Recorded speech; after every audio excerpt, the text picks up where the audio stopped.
ngalwin. Afaya lau talio le ioi, wala au loa Ken Fernieho o the Fern Immigration Services. E yaila na laisene, ma o silia ma le se funu lima tau sanga hola na tau tua. E toa tele tangata o fisosoani yai Ken, I mata upu tau fi malanga inga. E awhia I mata upu na o atu le tribunal, ma apili le minister. Tanga yana ele Facebook, ma le upenga te whailangi I molimau. Mo nisi whamtalanga, wala au mai le Fern Immigration Services. O luatasi, tasi lima tasi, o lima. Taraflava o David Tua le nei, olo e whaafonga mai pei le Radio Samoa, tasi lima I watolu a mo. Samoa I manuia lau whaafonga, ma lau whaasausaunga.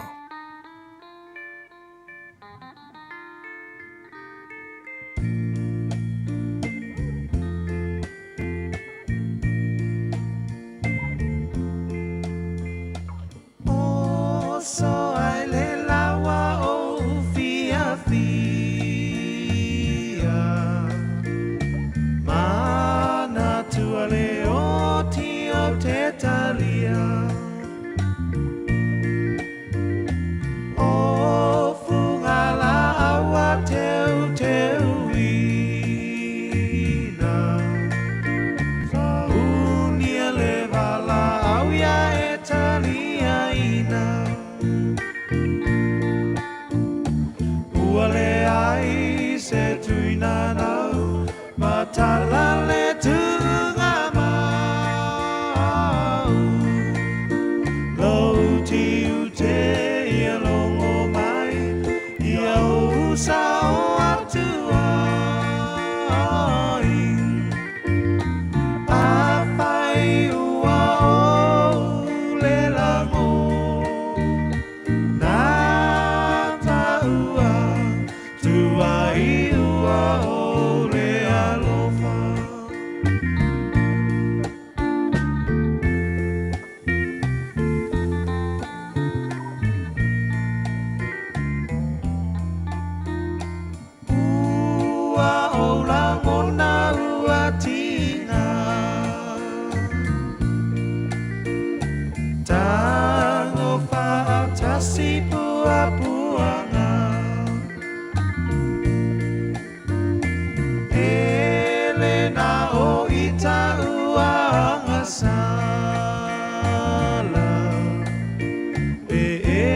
Sona moe aele ala Uale ai se tuina nau Matala le tunga mau Lauti ute ia longo mai Ia usa o atua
Se tuina nau matala le tunga mau Lo ti ute ia longo mai ia usa atua Afai ua o le lango Na taua tua iua o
Ua na o le Radio Samoa se furulima iwa toru a mo e tautuaina o e ilangu ngana fitu aso le vai aso.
Tuai, mātou te vivi I a te oe, mātou te vivi I lava, awa walata lata mailo suafa, ua tauta ua o venga, awa e leo sa sae po si sifo, po le vao iei maunga, a o le atua na te whaamasinoina, o ia na te wha mauraloina le tasi, o ia foi na te wha eina I lunga le tasi.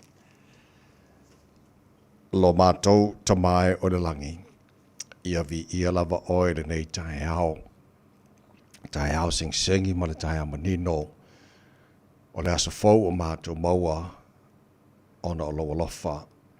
Mua me oma ona mātou whaampe atu, lau pule lelo mātou atua ma vi ia lo suafa, e whaavavau lava. O le nei ua mātou fale ma le loto fia I olo toa le nei Taeao. Alanga ina ma pese o vi inga lo mātou mātou vi I a te oe ma whaane I a te oe nei Taeao Malu luma mātou whape atu e pa ia lava oe le atua ma Malu, o le atua o au, o le atua ma mana, o le atua pa ia siri ese male matautia, e ifo I a te oe o mea umalava na e whaia. Le ai lava se tusa ma oe e pule au oe me oma. O le tupu oe o tupu e soifua ma le vavau e o le whaavavau. O le atua lava oe la e le vi inga o Malu o le atua oe.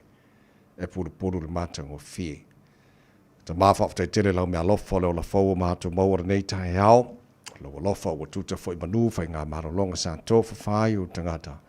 We wha popo le nei aso fau do lato soifua ma le mātou nei yola o mātou au lia e fo I nei as tofi se fulu ma le wha ia yaso o me o le mātou fo launga nei tu sanga.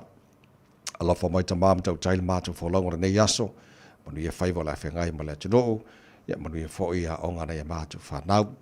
Manu ia le atunoo pele Samoa, nei a mātou tangata uma, le ngata so se vaenga o lalampapa a ore nei lalolangi, ia e whapena fo le nei atunoo o mātou nofo ma wai New Zealand. Ta po inga nei a mātou mātua tu a sinsino le atunoo I malo mao te malawa nei aso, te tolu aina la tolu mawhana whanau lo lofa. Ma wai pera lato si fua laure le tino siri lava le ngaga. E vi ia lo suafalo mātua tua I mea umola mātua whaira nei aso. Mātua wala au whamuria mai le tautua rewere Samoa nei aso a toa. Mātua wole mātua wala au nei mea umalava e ala. Suafa mana malo Yesu Kiriso. Lo mātua ni mora mātua whaola. Amen.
le vi inga le tua langina la pese a le kolisi whawhaiwhi au kanana fau Theological Seminary Choir America Samoa.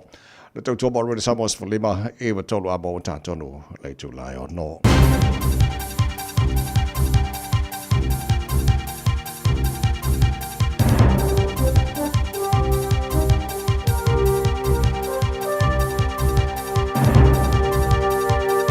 Good morning. In this update, businesses will soon face tougher penalties for misleading pricing. A bill's been introduced to Parliament which would increase the maximum penalty for misleading prices to $5 million.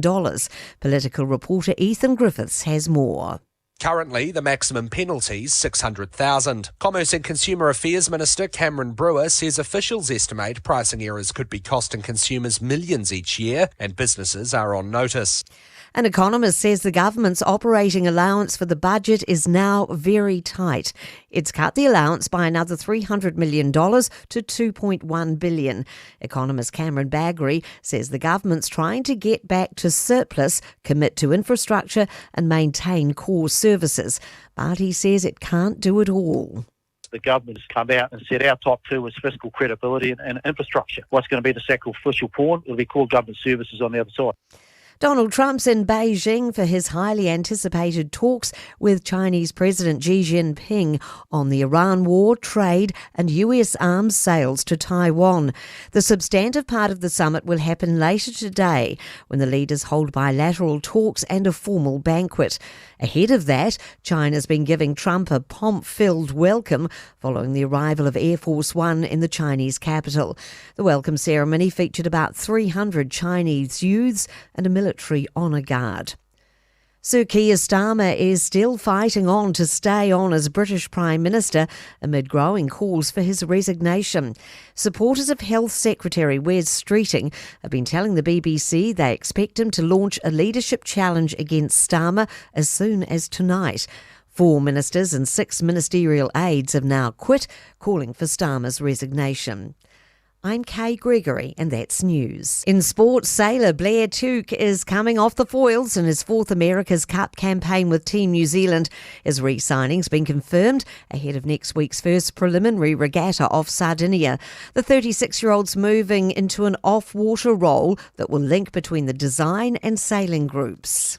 Coming back to try and help the team to win the Cup for the 4th time, and a big part of that was to try and bring in a new group of sailors and that legacy piece for me and see that continue on and grow. And Lewis Clareberts claimed the 200-metre individual medley title on the opening day of the Swimming National Champs in Auckland. Erica Fairweather blitzed Olympic compatriots Eve Thomas and Caitlin Deans to win the 400 metres freestyle. That's sport. Ua na ole Radio Samoa se furulima iwa toru a mo e tautuaina o e ilaungangana fitua so le vai aso.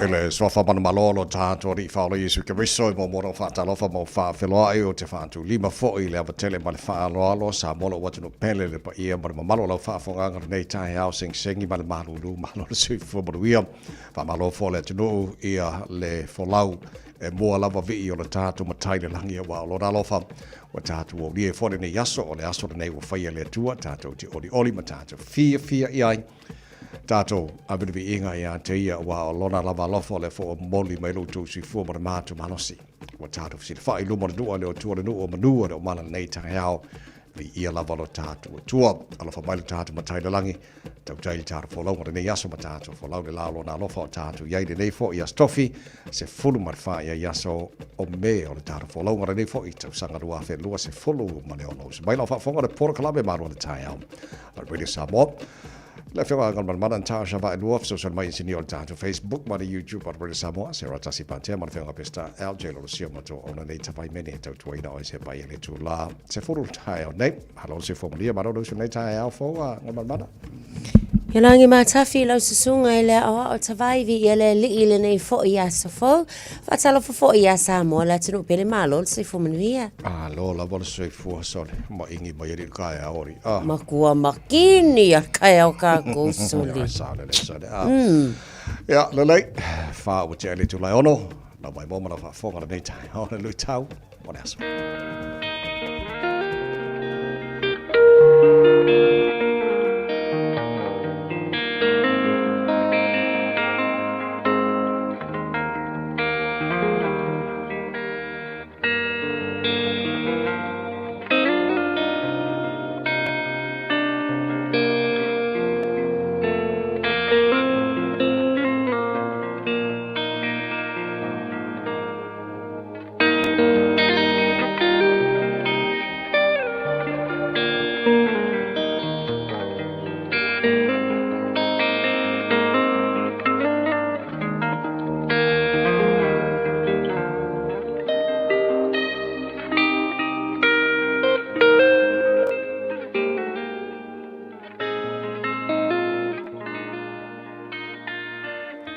tau mō le aso. Tatalo ma le whaatua i le atua. Prayer offered in faith. Iakopo ma tā upu e 5, a olona foi upu e 10 ma le 5. O le tatalo foi e whaia i le whaatua. E whaaola ina ai le mai. E whaatuina foi o ia e le alii. A whai foi ua ngasala. E wha mā ngalo ina ia. Tatalo male wha atua. Prayer offered in faith. O le vai teimi, o le tau tupu wae, o le ulu wai e kālesia.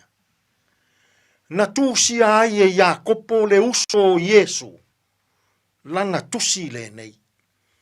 E iei le talitonunga, tasi le nei o tusi, na vave o na tūsia. Pea i le fas fulu ma le valu tausanga. Talu na mavae le maliu ma le toe tū manu malo o Yesu ke riso, mai le oti ma le tūnga mau. Na tūsia ai e Iakopo, le uso Yesu, lana tusi le nei. O le whea auta ua o loo momoli mai e Iakopo i lana tusi. O lana lu i tau fo i lea i so se tangata whaatua. Ia ola ina e le tangata, lona whaatua, i aso uma o lona ola. Ia atangia i le olanga o le tangata whaatua. Ia atangia i le olanga o le tangata lotu. Ia atangia i le olanga o le tangata tāpuai i le atua. Lona whaatua, i aso uma o lona ola. O le whea au tāua lea, o loo mori mai, e Iakopo i lana tusi. Whai maia o ngā tāua Iakopo, i tangata whaatua. Whaatāua. Upu e whaau ngā e le tangata, i lea aso, ma lea aso. Ia whaau ngā ina e le tangata whaatua. Upu Malu, upu Malie, upu whaalo, upu lei, e na te whaatupu ina le file mu, i le o langa o le tangata. Sa wai lea maisi a popo inga tāua a Iakopo. E tāua le tangata kerisiano, ua alu i le atua, le loto whaamangalo. E tāua le tangata kerisiano, le loto mawalalo. E tāua le tangata whaatua, le loto alofa. E tāua le tangata whaatua, le loto ua mama. O onga ia o loo momoli mai e Iakopo. I ulu wai e kālesia, ma ulu wai kerisiano. I le tupu wai o le ulu wai e kālesia. Ai sau ai ma le fautuanga ma neia Iakopo. Fai maila na tala. I tangata whaatua. Ia tautua nā. O le tatalo. Ia whaia ma le loto ua tumu i le whaatua. Fai maile taritonunga o Iakopo. O le tatalo ua whaia i le atua ma le loto ua tumu i le whaatua. E malosi ai le mai. O le tatalo ua whaia ma le loto whaatua i le atua. E tu tupu ai vavenga. O le tatalo ua whaia i le loto ua tumu i le whaatua. Whai mai le taritonunga o Iakopo. E mautinoa, e tali mai i le atua. I le tatalo ua whaia, ma le loto ua tumu i le whaatua. Samoa e tā ua tele lou so i fua tatalo. O le tatalo, o le mea lea na whaatonuina mai i tātou e Yesu. Tātou te wheso o tai atu ai i le atua. Na oa o mai fo Yesu ia i tātou. I lana tatalo lau iloa, ua taua o le tatalo ale alii. E tā ua lou so i fua tatalo. A o si lui tau a Iakopo. I lau tatalo i lene yaso. Fai mai Iakopo. I tangata wha atua. To e sila tasi. I le whainga o lau tatalo. Ia whaia lau tatalo. Malou taritonunga. Malou fatu. Malou loto. Ua tumu i le wha atua. O le wha atua. O le matua i taritonu. I mea e lewa aia. O lou taritonu. E tali mai le atua. I au tatalo. Ma o manao. O a mea ua tātou vai ai. O a mea o tātou fia mo o mia. Mo moli le atua i le whaatua. O a mea ua tātou vai ai. Vala au i le atua i lou whaatua. O a mea ua tātou fia maua. Whaai loa i le atua. I lou loto ua tumu i le whaatua. Samoa e. Toe sila ane i lau tatalo. Ma naia si lu i taua Iakopo. Ia whaia lau tatalo. Ma le loto ua tumu i le whaatua. Ona maa losi le o le mai. Ona tali mai lea o le atua i o manao. Ona manuia lea o mea o loo e fia maua. I lau tatalo i lene iaso. Ai a pe a whaia ia. Ma le loto ua tumu i le whaatua. Ona maa losi lea o le mai. Tātou tatalo. Lea tuai. A o maia i mātou uma. O a mātou tatalo. Ia whaia lava ma le loto ua tumu i le whaatua i la ua fio. Ona maa losi lea o mātou mai. Angalele i maia ia mātou fe au mga luenga o lene iaso. E manu ia ai mea uma. Lo lava swafa Yesu lo mātou alii ma lo mātou whaol. Ua o mātou tatalo atua i nei. Amen.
to mai and Chris Jess vai moso pena faia sau te talo. Ina was fulfitu la wata anele tu la e ono whaalolonga enterprise model group i Manukau and Christian Savings lo awina trail po kala me maru le Taeao o Radio Samoa. Ai minuto na fa pa o fo no tatu musika le Taeao fa fi oi. Fa malo se au fo le tenu le ra usu tu te mangaruenga o le nei fo ia stofi kaya maru ke le tatu iai. Joy kwata fitu le tau nei fa ava no mai so taipi mo tau po kala me a reto o le ola tatu malu le Taeao fa nganga na te pena mai le sunga ya pasta la fa le kopa today in history tano po vai pone me tupu la so full fa me le tele to sanga mo vai o le taina ia le fitu i le tau nei mo fa po telefon le ngal pro tania pe tau fitu por kala me na ma tau tatu Taeao tatu le poja pata mo ngana wana de ko Taeao fo Talo fa ave ta avale on the concourse i Henderson Paulina le atol ta avale o lo oilunga o awala o no winga o se fa lave tau ta avale fo ile na ile nei taimi o le Taeao ni so va ingo tato awala uma o le mama lava le traffic ile taimi le nei se ia vanga na ai le vanga le na the concourse i Henderson le o lo o ye le atol ta avale o lo no winga se fa lave tau ta avale nei fo taimi le Taeao tau na ta avale se fai le mulo sai am tanga o le nei fo i Taeao sul vale minute se ai le ono Ta lofa lava o le siu fofonga le nei o Samoa, le Radio Samoa. Mai ngā matal talo le taura nei fo i Taeao fo tamaki makauro au ki lani no whango whasanlanga Radio Samoa i valo i le Malu lu le nei taimi o le Taeao a o pongi sa pia whafo le nei taimi o le Taeao fo. Fo mai la mai tau le asu sulu mātango whiela la le telo vahengo au ki lani. I le nei fo i asu fo mo tātu au lia yangi maria matsawini mai sau te sa e Sipul fitur baru le Malu lu fa mabuna mo au kilani. Ole nei foi a stofi Taeao pe audio le asu sulu mata ngo fia foi le lan tele vai ngo au kilani. Sipul baru le Malu le e fa mabuna mo au kilani le aswa Taeao.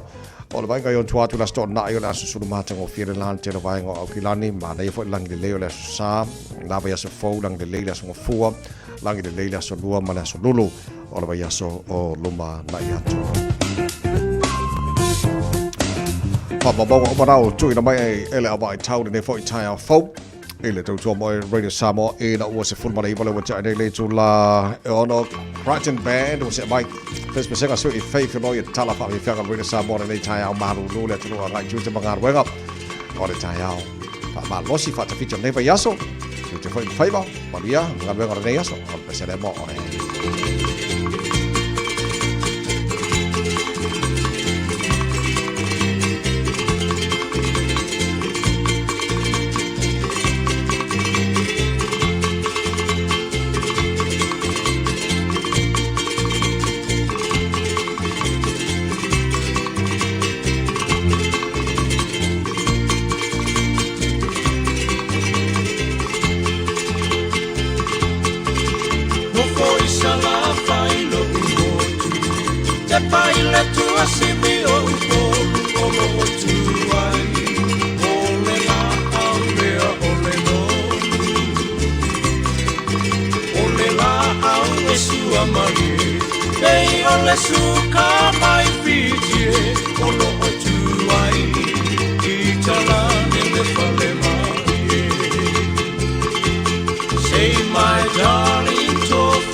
tunue o oe olo ufa a maori o le moe moe olo utao o au mea pai tupe goodbye kia la upele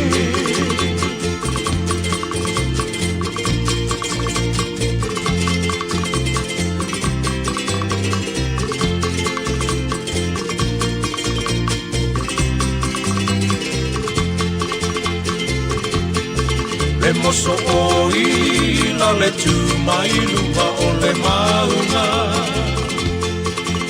a o na au ta whalo o tu ai lana au au na e pua ina le malongia si o mio yo ma fau fau na o solo me le mana tu fia te patasia o e fuma Sau sau ia tau, ta e ne o, e ta te nonofo, i le mali e o si o roto. Awane i e to e ma, salo fuma, pe te tali tonu pe a ta tie i le masina. Whamaio la lona mo le talie, I talane o le whale mai e. Na kumono wai o aliki o le komiti wata ua o le papau nisi. E peseia, whaafetai, wawhio mai o le e kalesia, ma le maa o le tusipaia.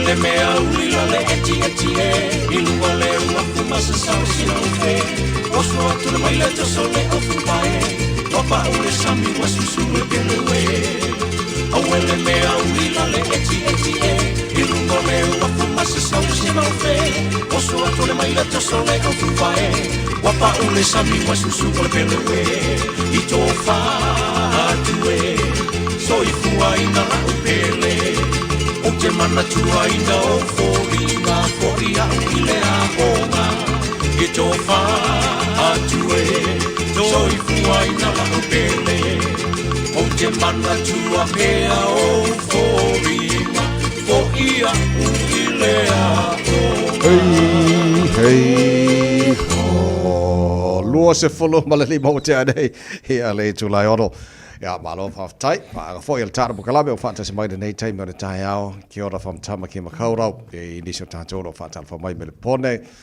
so gai ato le fōa, si o moti uso, lo whaatu nei Taeao fau, nisi Amerika, ma nisi vaenga o ke lope lo tāra mawhutela nei Taeao, ia malto o telo tātu pa anga I au kila nei, so se vaenga o New Zealand, ma lo lava se fōmunu ia.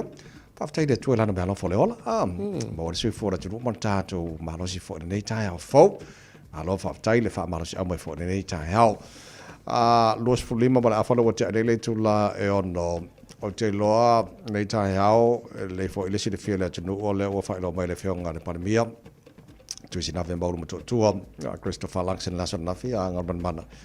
O nisio vaenga o loo sitisile le malo mo le sia tātu paketi le o loo so nei, te lo pol whaunga le masina nei ki liva mai le sia budget jale malo New Zealand. E nei vaenga tau whaedo mai le whionga le pandemia le son nafi. O le vaenga le ua whaalau I loa mai fo e pēna e sauno. O le tulanga fo lele.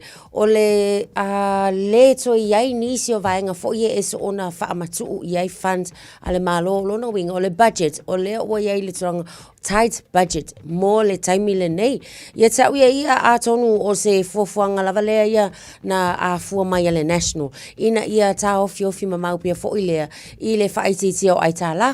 Ta ofi o le whaongaina. So ona whaongaina fo ia o tupe po o funds mai I le malo. Beila o lea na whaalawi loa. That's their pre-budget business New Zealand. Lea na whaatau nuina I Pullman Hotel I le aso sfutolu. Le aso na file na.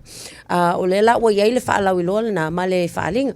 E peila ona o te fisiringi ala fo I le taimile nei, ona o le mai tawatu, o lo o lango ina le manatu lea, se tasi o tu tala ma le New Zealand Herald, o lona ia manatu wha mai, o le whaalawi loa lea mō tangata pālota lava ina ia tilo anga I le tūlanga lava ia o le national ma le whainga mālolo I nei. Pe whōlinga mai na paulea o le pāti fo lea o le leilo na whaataunu uina o tūlanga I te tau ona iai sensible, stability ia e o le vaenga lea social cohesion but o te le lango inga fo lea pēo fōwhala o taimile nei ona sensible, talking about sensible a whawhawhele sensible lea ko a kele au le ingi fale to tele I latou o manga o mia ngi fale no foai homeless o le unemployment o le makua I mawalunga le rate o le unemployment I le nei taimi cost of living e whai o le mawalunga le cost of living low income rates for tangata whainga luenga kele ngā luenga e lucia nei tangata I don't know what sensible means e le o stable whatever le a tolu tausanga whatever kaunga inga I suinga fo ie e loa I ma whainga o fia o nei loa tangata okay, this is it. This is the party. But it's out. Yeah. Tautua na le skala ka ko paloka. Yeah. Yeah, well, o te wapai atu o le aso tofila so lua sefulu walu o me o le lua filusu ma le ono le aso na o le tuina mai ia le paketi po le budget day New Zealand. Ia vaenga lau titi lo atu pe ona whamawina nisi o le media New Zealand foi anga I le paketi o le nefo tu sanga wa o le wana whai lo mai le whiongan pana mea nisi o vaenga anga iai. Less cash would be thrown around in his upcoming budget. So o titi lo atu o vaenga o le titi lo iai healthcare, education, defense and law and order. O lau te wapai atu o le ia pelana e sau no whai rofo I le tinu fo le o whai titia po le awheseina o te le vaenga lau titi lo atu cut operating allowances and manage physical constraints to somebody soli potin whalia fo I media New Zealand o vaenga mana lea nga iai tala noa nga I paketia malo matunu o laulangi tala noa nga I le whaafsenga ina o tupe ma le wha mua ave le malo I le vaenga ma le vaenga.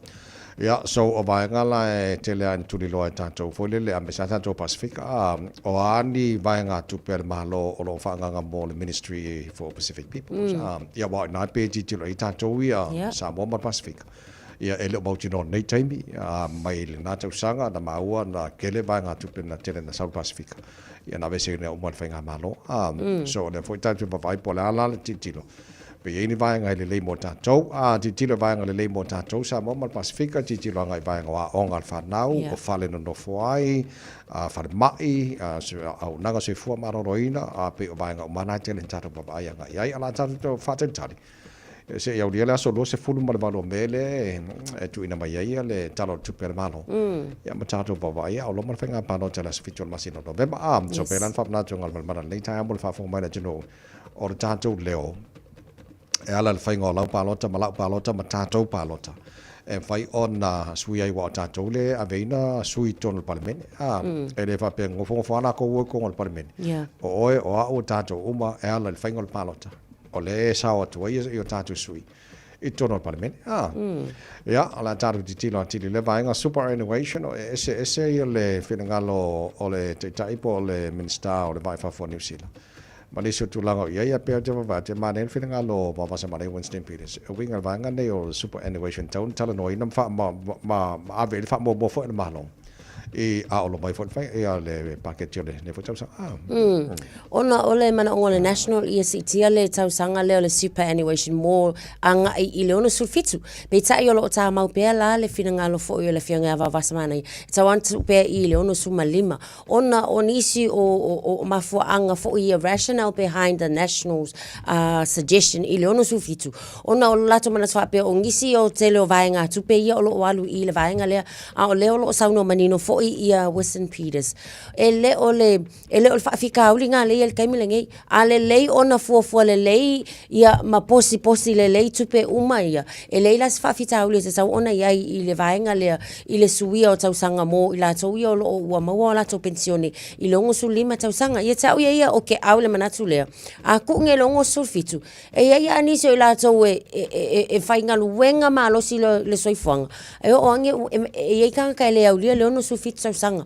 O ngā misi a koa leo nei whaamanuianga mo la tau ia ai ese fo ila mai le isi vaenga o le mafauauanga I le isi fast food tausanga lumanai waka kaunga si ia toanga I lunga le fitu su lua tausanga ia kia ua makua I ova lava le lefe taui o nai tele lai na whai nai tātou tanga te pasifika a ua o nisi o tātou ia le vaenga fo ile premature death ia e o kui ngā kausanga ua lea uli a o lea sa whainga luenga malosi I le soifanga ato so o ke au fo ila ia le manato lea fionga ia vau vasa mana ia ma ngai le tupe I pawalea ia faa fuafua le lei lava foi o nisi e ka mela le e se le vaenga fa mamafa I le budget a o le foi o ia ina nisi o vaenga te tau lava foi ia ona utangi le lei I le vaenga foi ia mai se o budget a le fainga malo o le se senga o finangalo foi le a o le tono o fainga malo wala ngol tasia de vaenga o le anta te baba I foi le ai taimi e se finangalo o le tai o le malo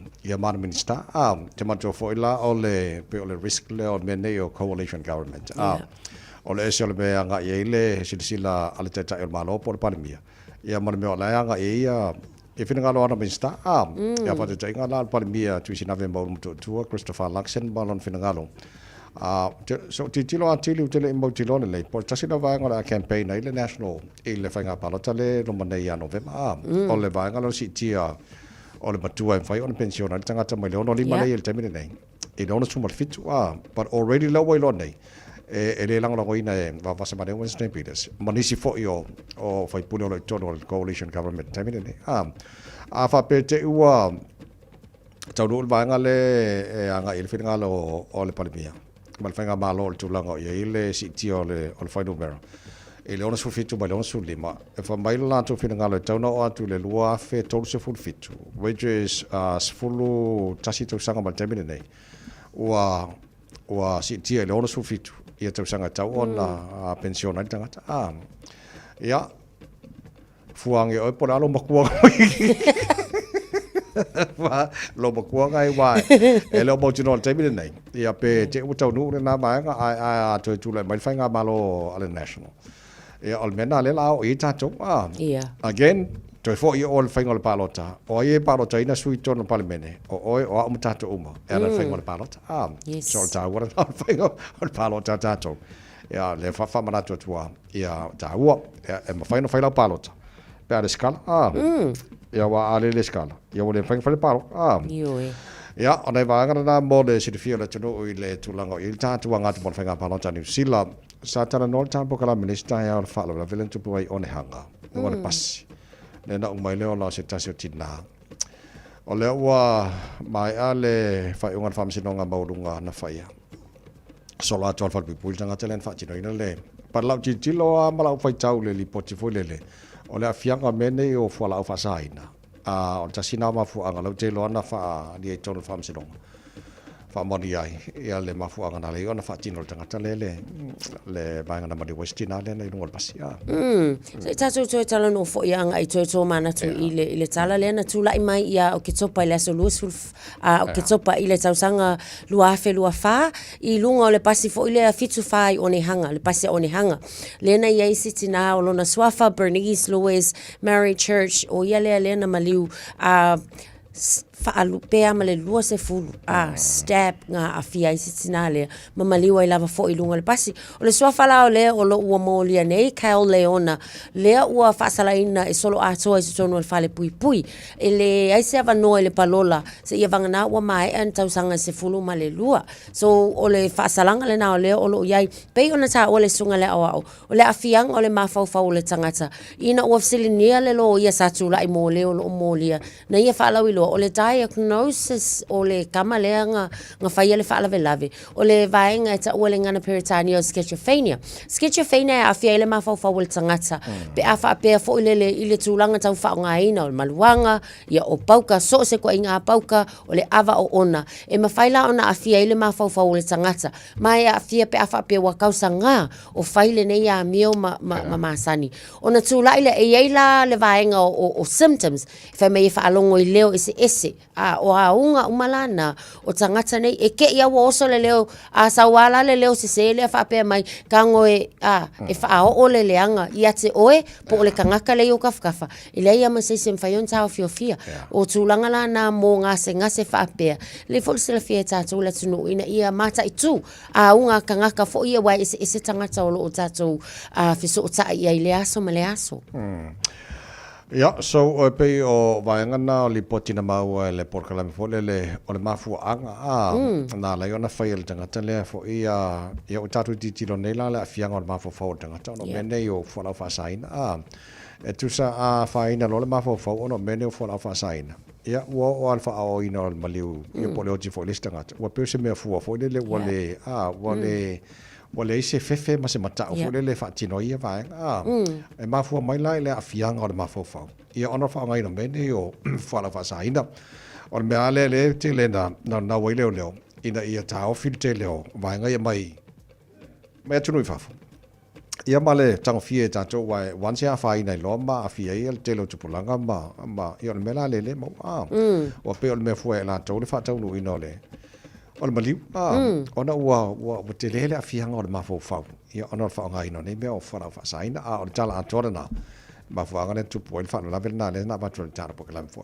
mai temin tupu e ta wa te le foi la mo ta tau la vai te tonu ainga foi lele pe a mai ta wina ia alo ma fa na tupu langa tala vo I ke ia wa ia se tu langa foi lele wa mai ta wina wa mata ona suia winga wa isolate la to wa se asa ona tala noa wa fa ngo fionga wa kwa ngofo yo la to potu ele ko yo mai o le tu langa la mal ta fa yo ka ko o le siasi foi le alo le na vala au le fo mai e ma fai lava o ia le health line o inga ka ko ke so tai ina ia aua ne I mau ia le soifua se tasi ona o le tūlanga whaapea ai ta taua ia tātou ona sa ili fofo ma sa ili ni tūlanga so soani ai mō lātou awa a whainga la ko e a whainga fo I tātou sa le so los tasi mino tolo tale le tula e fitu le polokalave maro le Taeao radio Samoa le fo Taeao fo mai a fa fianga mai le lau ta mai tai tau sala Samoa ni so tar fa sa long fa business mo le sili poti mai lunga la walon tu na to le ta to ma lu Taeao fa nga a reto le la ni fo Taeao fo kia ora good morning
Samoa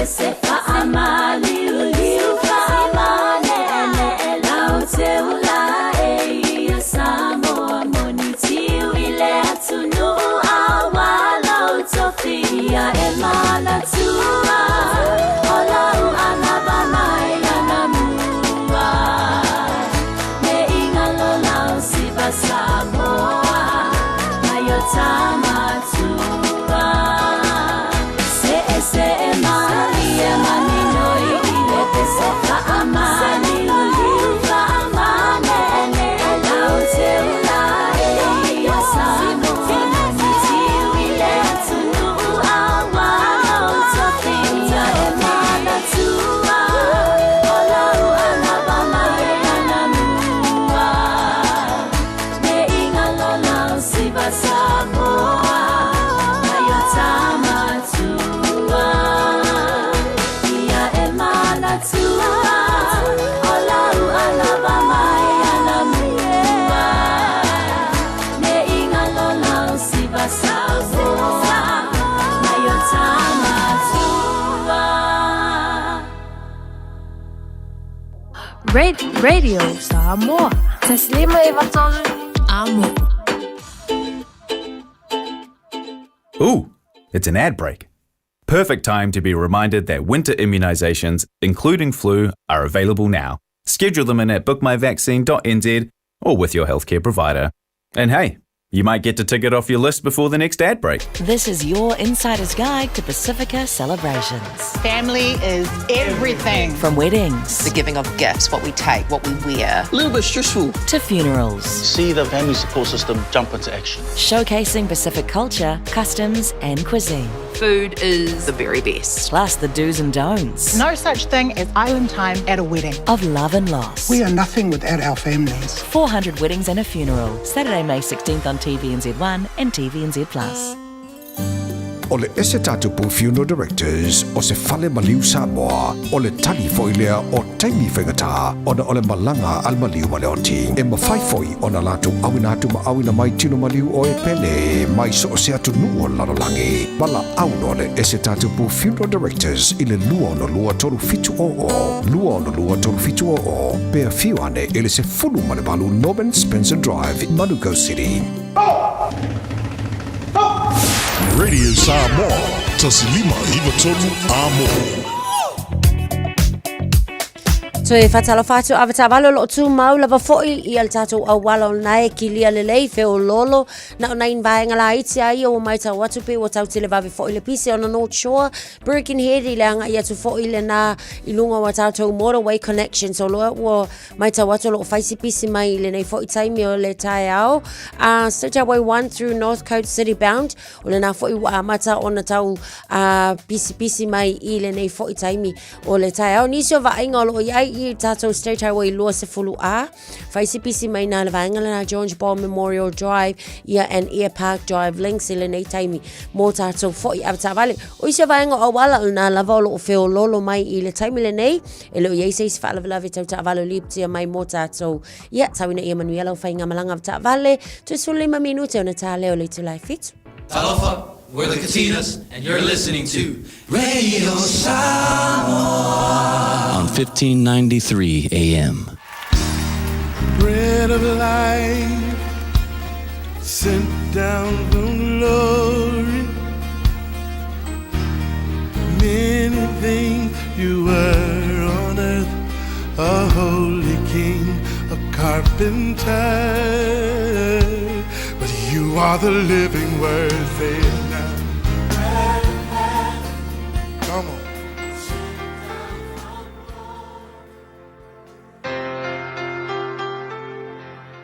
Au te whawhiloa I tātou atunuu, mai tātou polkalame o la retoleola I le ne foiaso le alofa o le tua, ma no o soi fua manuia. O le mātai o se furuwalu whai upo e tolu e whapea o na whaia, e lo outou ta mā I ate outou, pe a whai tou te le wha ngalo I o outou uso, pe a latou wanga leanga mai I ate outou. O le upu le aso le nei, o le melea o le tāua o lou wha ngalo atu. O lou wha ngalo atu o le whailonga lea e wha maonia ai ua e tofo ina le whaamangalonga le tua I lo wolanga. Na o I lātou lava e mawhai o na tofo ina le whaamangalo le tua I lo nolanga. E whaingo fie fo o na lātou whaamangalo I nātu I e angaleanga I a te I lātou.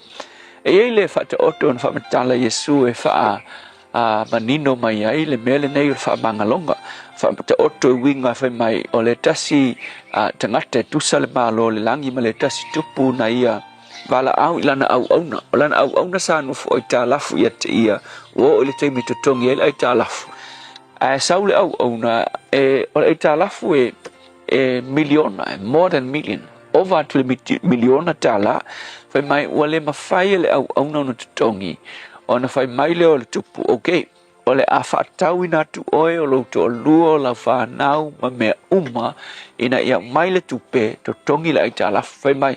O na whapa leo le nei au na I lunga o le tupu ma ai oe wha ma ngalo wha pale mai. Whai mai o na muti vale lea o le alofo le tupu wha ma ngalo ia te ia ma mea uma. Wha ma ngalo le over malmilionga tupe. A kilo la whai mai tala. O ngā alu leo au ngā leo wha māngalo ina le tupu. Ua tau ile isi o na usoa au nana ai tā lafu ia te ia sinka mai kopenga I ka lafu isi au ngā leo. Sika mai tupenga o se lau tēnari e le kai whatusalia le miliona na ia ai tā lafua leang wha māngalo le matai. Au anu le li whai le au ngā leang ai ka lafu iai. Sau, ko kongi mai au tēnari se lau ianga e ka lafu i. Whai mai wale mawhai si au na lea lo na lua lea o na tutongi makangi wha mole wha pale se i o kokongi aku se taimi. Ai whai mai wale mawhai wha māngalo lea li lea. Ua tango, ua aves kama lea mamolia, ua loka I whalpui. Ua iloa la ele tupu, whai mai la. Ua iloa ele tupu le mea leanga lea li I leanga o ngā wha māngaloa ua whai.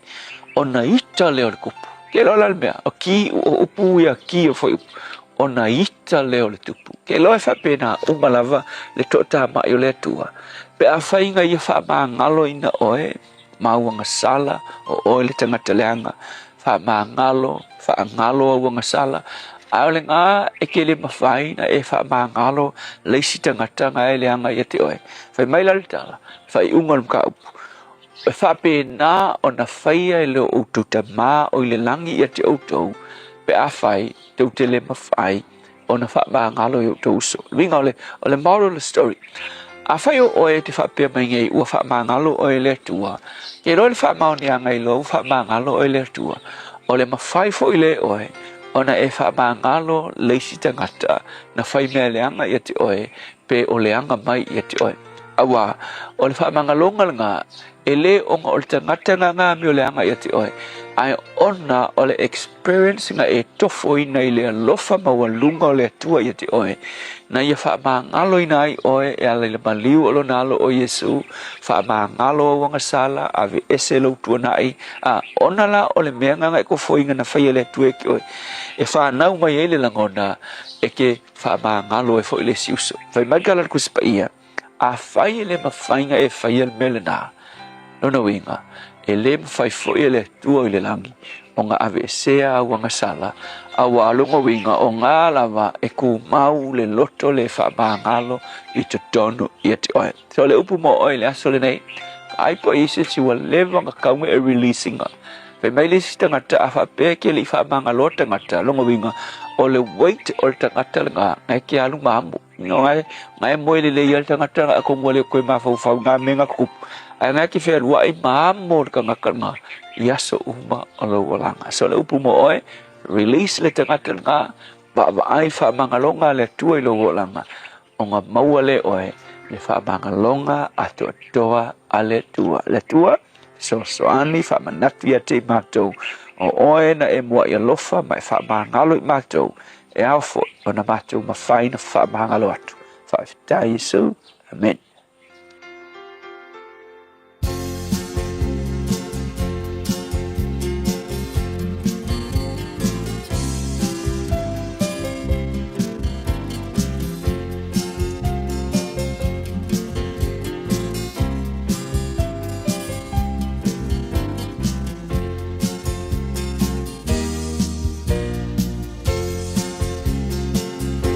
Te longo atu te alama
Mātou te longo ato le pese mai le sanga le sisters whamai le porklame a reto ole ola ne fo tai a fo ina wato whamino te lo tora tā leo le tu la e fitu o le aso se fulumana whao me o ani mea tupura nei aso tau sanga wa mabai.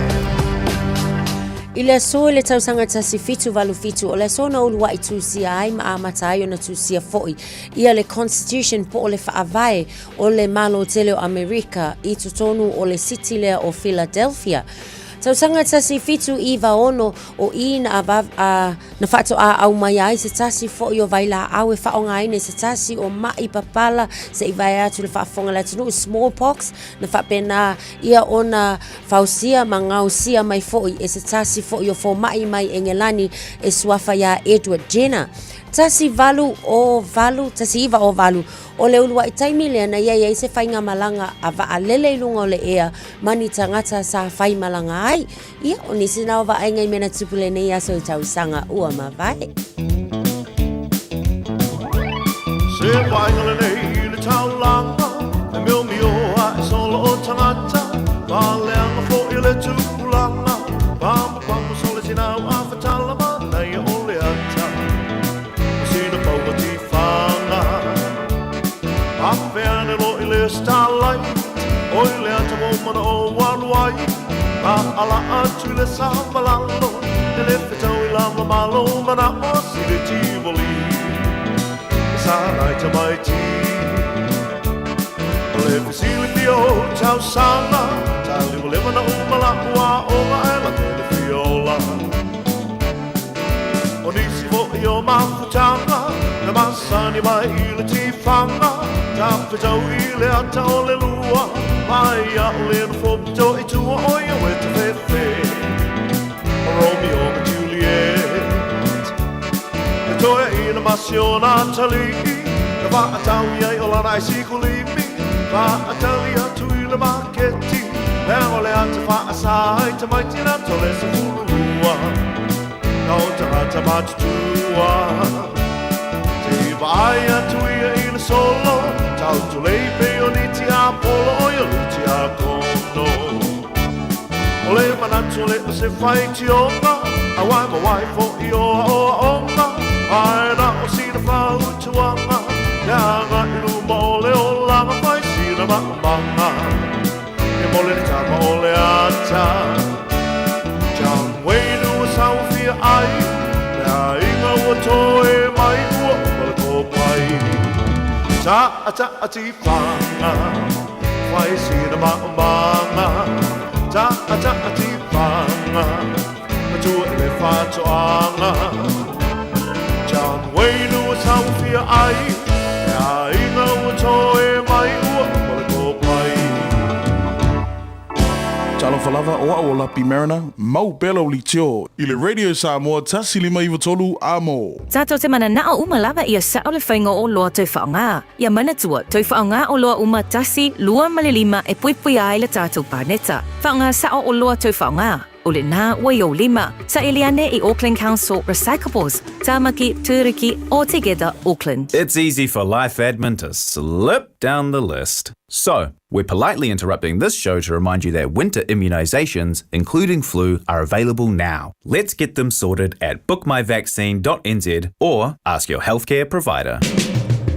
O e sauri malanga I Samoa. Maratua loa le moana rentals. O loo whanga salola na whabitua e luas pasene bea e whaunga ina. So se taawale le masina a tō me. E mawhaiona piki le taawale mai le malaiva alele I whale olo mawhangali. Whapealo tātou ofisa au tui ala fua. Pe maboli atu fo I le whanatali malo o loo e whamautu ai. Ai ngā whabitua. O loo ia tātou insurance cover I te fili mai ai ina nei tupu se whalavelave ai o loo iai le whamama avenga. Maratua o loo iai le tātou account I New Zealand. Pe lafo sa fo I le moana rentals e whaunga ai le Pacific Easy, pe whaunga fo I le credit card, e tutongi ai lo sa. Morisi whamtalanga wala au le Pacific Easy I le ovalu se lau o tasi ono. Po numera masani au kilani o le lua fitu ono fitu iwa fitu wha. O le lua fitu ono fitu iwa valu wha. Matalo sanga I transfer o e I le moana. Pe asiasiani le tātou Facebook o le Moana Rentals. Po le upenga ta wha ilangi o le moanarentals.com. Moana Rentals o laupa anga e taitolo ina oe a o e malanga asiasi I Samoa.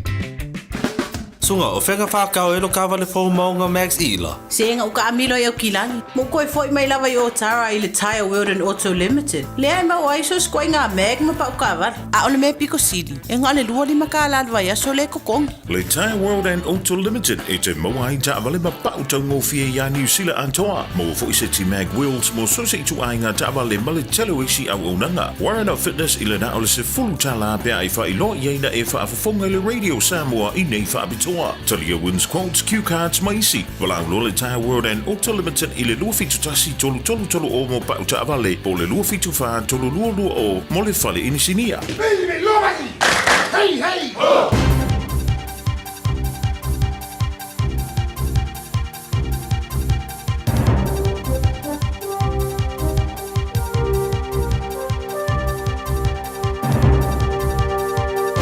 In this update, an economist says the government doesn't have much wiggle room in this year's budget.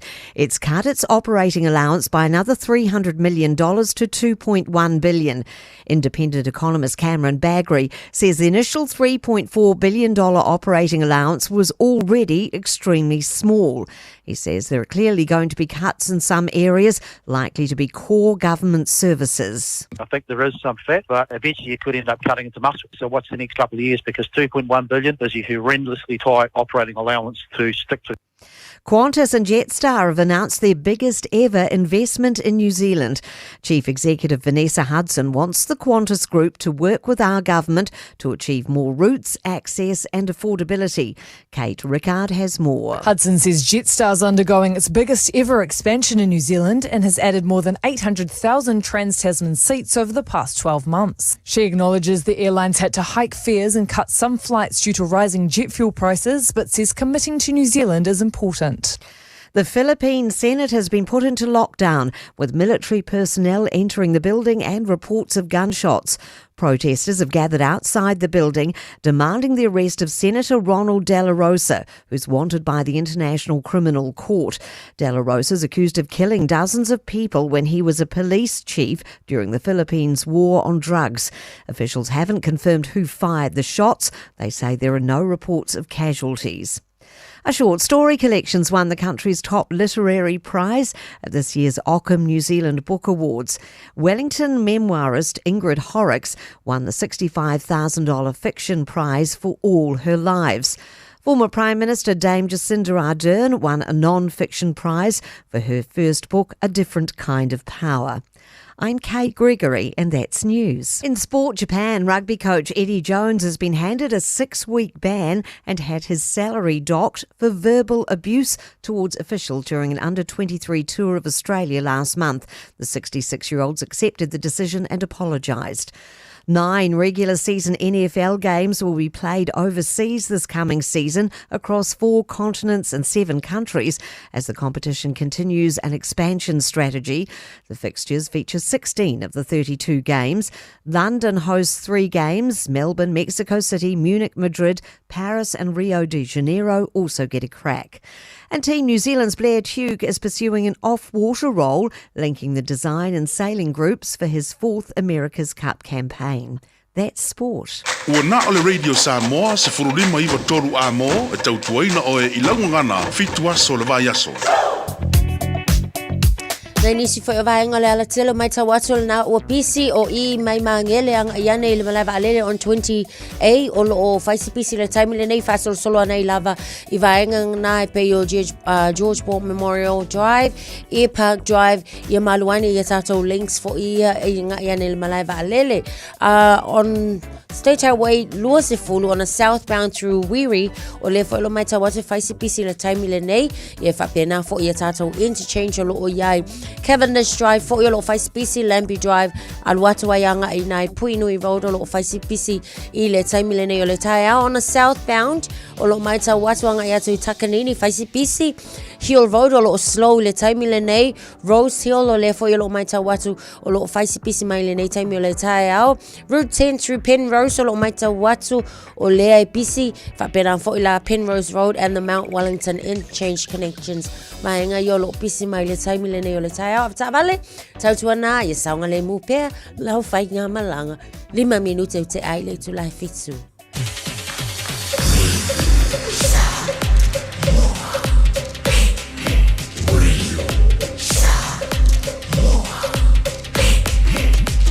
Tasilimo I votu amo. Malo se formalia le tino nei temi o le Taeao fau. Pai kala tamana nei le talo le tau le atantu amata mai fo I Samoa wa te ale balu I Samoa. Vavai atu le mana mai langi le leo le tau Samoa nei vanga o le Taeao lua se fulu ma le lua le ele mafana fana o le ere nei taimi o le Taeao fau. Wiko le tau Samoa le so o le fasolo langi le lei awa oa ni so taimi. E pa ufo I timu ni so vaenga o Samoa. E le nea stofi e mawhaina o le tolu se fulu anga le tolu se fulu tasi degrees Celsius maulunga le pevela le Samoa. E le nei aso fau luas fu marfa e lona mawalalo fata fiti o taru tala mai Samoa nei vai aso le tau le balu e le Taeao nei le taimi New Zealand o le tana le vai Samoa a fata lo fatua I paanga le tana pakalame le ngata America Samoa fa pena fo I Samoa lo o mai mo fa fo mai lunga le tana Facebook ma di YouTube o le Samoa fa pena fo I le fa fonga le tana FM 106.1 I Samoa mahalo la vale so fu maruia tato lo fa fo mai le la mua le karesia I Malua alo fo I le karesia lan fontelo nei tu sanga fataro fatu malo la vale so fu nei fo I Taeao fo se mal talo tau tono New Zealand nei e le telo vai ngora motu I saute fatalo fatu ma malo le tunu ala papa auso se vai ngora motu saute o lo tato mafutai e le nei fo I Taeao fo se yo va ya tu oferi ka ko karo ka ulenga for le lo le screen le ngai le karo kau on sai mai e koe maua le lei so mo tu so tel nei time on Taeao malo si fu modwia le vavaya tu Alexandra sfutolo mo le maruru fa si maruru tel nei aso e langi le tau Mana sura lai Blenheim, Sfulona Monunga Malulu for Mawina Board and for Yasom. Ele tele vaenga ia Greymouth, mana sura le last Fulona Monunga Malulu, in Mekha, Kola Pasaron Awa, Ojimoni Sotamis Futolu Monunga Malulu, le so Kai Kora, Langi the Lady Tau, Sebanganati Mopa O'Neil of Abel, Sfulima Monunga Malulu, Manila Sulmating of Philai Nelson, Sfulona Monunga Malulu, Manila Langi O Marus, Futolu Monunga Malulu, Queenstown, Oka. Surmatang of Yellow last for Lima Monunga Malulu, so Manila Langi Leo Tau Timarus, Fufan Monunga Malulu, Surmatang of Philai Wanakas, Fufan Monunga Malulu, Mane for Langi Leo Tau Westport, Sfulona Monunga Malulu, so. Baba to Dunedin, more than a for Yaso, or as Surmatang of Yellow last for Farm Monunga Malulu, Mane Ayokara State. Good morning. Balos for Maria late Taeao, Langi late Tau Mo, Joey Puan is your time of Taeao. Sfulono Monunga Malu for Mawina Bokara State, Borneo Stoffy. Semantal Taule Motu Matu or P, Tolavadunga Motu Matu Kaitaya, our Tau and Himari Masavidi myself is size for River Monunga Madu or Air is soap, Fatalofa Latino, so Sabanga, all a more morning tonic. Balola Versi for Real late time folk, Martin and our Tau, like Tijal Tame, but when I wang about mine is surviving on a little more. Anybody ever said my south is for total Malung Fasimaru, Emo, Joe Winning Tonic, it's for total Morunga Maru. So, Fanga, the year our order tau, Jimmy, so time is for fit to Morunga Maru from a winner born for Yasso. Pasaron our order taulang, the late Taurangas for Vadu Morunga Maru, Maresuro Lai, Taupo, it's for Far Morunga Maru Loom. Pasaron our orlang, the late for the Tau Roto, was for Lima Morunga Maru, so Palmerston North, so Lima Morunga Maru, our order tau. Agibadi Matsavidi myself is society. Lagi the late town near Plymouth for Fitu Moruga Maru, Napier, Fason, our Timon is your time is for Fitu Moruga Maru, Masterton, Spufat Moruga Maru, our Timor for Yasol Levin, our Taus for Ono Moruga Maru, so Hastings, our Timus for Lima Moruga Maru, and for Yasom, Telabang on Gisborne, our Timus for Lima Moruga Maru, Kirkiro, Manalang in Leo Tambo, Jolly Som. Spufit Moruga Maru from a winner more Kirkiro, a for Yaso. Tama Kiba Kora, Kilani go Fang of Asala Radio Samoa, Balolo Ilmaru, and Evang or the Taeao, or Lali Malamalamba Lay, or Lasso and Lay, or Asusumata of Filala, to send for Mogala by Taus for Fitu, or Baru, more Alkilani, so Taeao, Audia Susurmata of you for the last for the Balumaru or the Malu air. Solo lang the latest or not your sons of Fuas or was a Lulu, or another Yasol no mana yatu. Oh God. Macau Kifoy, a man a year long in the lay of the town, Yapawalem, all a Maru, our farmer won't now to the mile by town more than top, Ellen for Taeao, folded to more very Samoa, or a full level Chinese. Ya lay to like Fitu, Malofa type, Fatalofa, ya. Proclame Pangal Tapocalame, and Mano, the 4 p.m. on the time of the Taeao. Ja, vi er lidt for lidt turen ned til at få for i tavle. Du langer i tavle er for malanga i Australia. På lærer var det meget for anger le eller i under malanga le til i Australia. Næste for mange der meget eller tager på kalame for lille. Malanga tanga til New Zealand Australia ai leta penna le. Og med tu på ele ave Australia o se vaenga lanu me matal le yaile ia bao meaning ele o se family Australia mo oi pe ai tu New Zealand ai tele ta pena le ma faila research ma faila homework po a vaenga mo le te mana o au si a pe ta baba tu li potile na ma wal tampo kalam o tu langa na e monisho ai nga o le na malanga Australia ia wale tu le na pawala option la ti jilo ia. Porque foi mai New Yes. Yeah. E pe ole autu tonu na ona sa isi so en foi le mai se la ia la tolo nga lu e vaenga ia tau nu watu foi ia fainga malanga ia mana tu ia pepa fa tu tumu ia ona ta ole mafua anga o lo malanga atu ia po e malanga atu o na tafaonga malanga atu so en aluenga ia po le wa elwa ko ke ngofo mau so e pe la ona ile so en na fa tau ina Vicky Rose o ia o se neighbor center general manager na ia ma wo foi le mai i le se fulu valuanga i le tolu sulima tausanga. Pe o la tau la vai o lo mafuli i le suenga na ia fai mai 11. O la tau fo ia fai malanga atu i nei New Zealand. Pe o lea e tele ina mafuli i le vaenga lea o le toi fo i mai nei New Zealand. Ona e le o mafai o nga seto i le taimi ato ona malanga atu ai. Ia ele i mafai ona o aku kapenga. Ia mana tua a fai ata wale tapena e te tauna e malanga. Ia se kupe a wale sa ilingo o se no fuanga e te au mawai a whaatalitali sa unga luenga. Ia le ngatele na ia mautu uma fo ia upepa i nei New Zealand fai ngofie ona e anga i atu. Ia o nga koe restart a wa a kako woi Australia. Ia o la fo iwa toi a matatato e pei ona iai. So o le tūlanga o tilo la iai.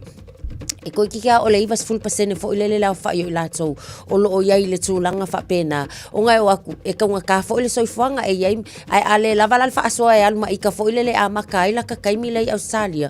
O tūlanga la nai pe o le na mai tauina o lo o te leila nisi o ilatou e toi whai mai o isi o traits o vaenga fo i o ngaluenga o le alua koe manga o i alua koe le kalawhea unga mal vaenga le anga i atumai o le isi fo ilale na o tūlanga o lo o mai tauina.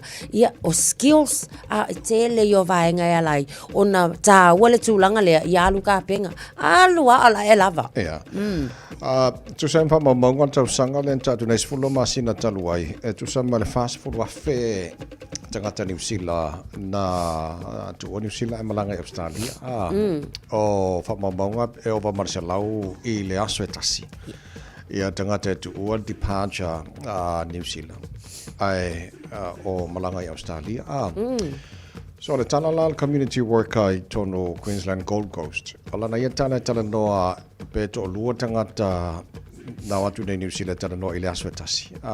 O la totala. Something is going wrong. Ona mafua mai. Ona le prepare le. O tanto i New Zealand ai le malanga i Australia. Ya, o manatu e whaaso atu na vaenga le tunu a e whaafonga pai nei Taeao o le te New Zealand. Au e mawhawhau te malanga i Australia. Ia, o le tua lalo na. Ma le whamanatu le pokalame i ate oe. Whai le leilau su enga le lei. Whai lau homework. Yes. O a mafu anga le alwa i Australia. E yeise me le lei Australia sili atu nei lo New Zealand. Ia, o mea umal na. Ia, o mea umal na e tau na fie lau homework e whai. Ia, a e te le i whaatofa mai. I la whanua mana i o New Zealand. A e alua kui o i Australia. E a wa pe ale mau masani a la lau te whanau au iai. A e loa whailo a inga i New Zealand. E ke ala kui Australia e manuia fo i me te whai. A whaale tonu a lau ku i lo a inga i tonu New Zealand. Ia e ke sola i Australia. O le mea fo ni ngai maua. Ia, lenga. Por kako o onga tāwara na muna. Matsua. E oi. E le whamanatu le mo tātou. Vai aua le oso i le, aua le mingo i le oso le monge. E ke e aua whamaila alu Euskadia, e le lopo la mea lenga Euskadia. Ia, e le leina isi a ingo te whanau longo i ai. E alu mua mua tangata i o. Ia na latu lea, a latu su e mo ngā luenga. Na whai ngā luenga lea, a whai ngā luenga vai atu a lai te lele saving e mo i o ngai lo New Zealand. Ia mkua whai lole o le final decision. Ia pe o le tu o lo New Zealand, which o le mele leina e tau na whai. A le mele o le ke ia ua ka penga le ako la alu Euskadia. Wow. Vai lo ku whangi miri o ngā Euskadia ke la kua e kau whai ngā luenga pia New Zealand. Yes. O le lo ka mai kia o ka fia po ka ringo so mai ki ba ko fa fong ba ko ngul ka ya e ta mai tia la o nga ki Austin boys le la ka sa wala o nga wala ngoli potina le na bo volta po kala me ana po o le le ya le tina ka o le le ya le tina le o ka mai ki uma mai e la o nga ki Austin le fa la o fa mai le pure lango la o nga ki Austin o la ta la no ta mai o le na fia le fa na la to mai a pe o va nga le fa o li mo sta mai ti o le mako piko ngoi sifo. I le vanga le train station o winga taimi fo ile watu wa onga. Ai peila o sitinale na li potia. Unga makua i ngofo le lo matua o le tinale nei wa makua i langona lona fefe fo ile. Malangona lo fasai ila le car park lea i Sturges Road Station i Henderson. Pe o inale sa yele tina.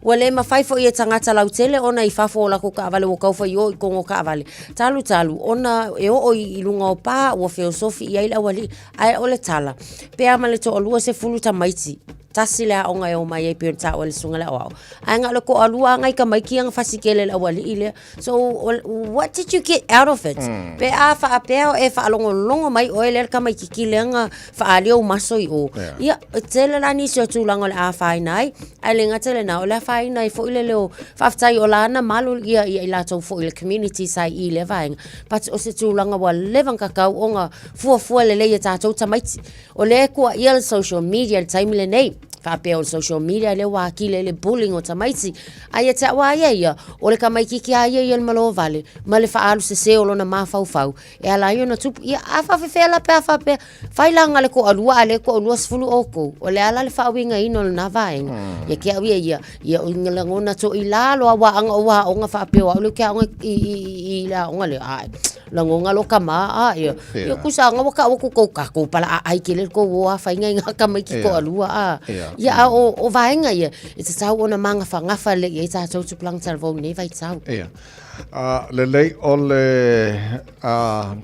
fa manatu mo tatou tamaiti a fa longo mai o tau tamaiti a o ngale nei te mo ta on tar bokala me vai e kere o a o nga fuga o nai alu tupe alo tama malo tina e fa o ngai o lona winga la o le me tauna fai o ia matua i a wa o le leima fa mai ma fo fa o le menga nga lenga fa nga spende o ma tual tupe e ke alo ilao e ke alo inga mo e a o nga ia tamai lo ma fo fa ia ma mo singa lenga le leimo o le lumana a fa pe o me le fai o lo fa o le mo fo istamiti ya la lu mga ile le la mo la wa fai nei la le wa fai su nga la poi uma tamai chile pe wa la e kem I mean la e me po ata po ele el jinale mo maule ele ga e ave uma la o ile a onga fai le e wa mo uma la wori yang fai le yang fa le to no ile la a fa le kong lo la ya wa se lu mga yo ka ko wa And in this day and age, we can't ban the social media. Wa lepe lo nga ini si tulanga ina. Polo kalame mo tupulanga talavo ina ia tau mawhai fo ilele. Sui le awala respond ai tato i tulanga wha pepe hao inga ngonga loko kinga. Ia tau ia ato no se tasile o vaenga wa tau fun tiro toa iai. Organizations ese ia mai se fo i ole malo ina ia iai na vana i vaenga. Ia lava nisi o organizations wha pea.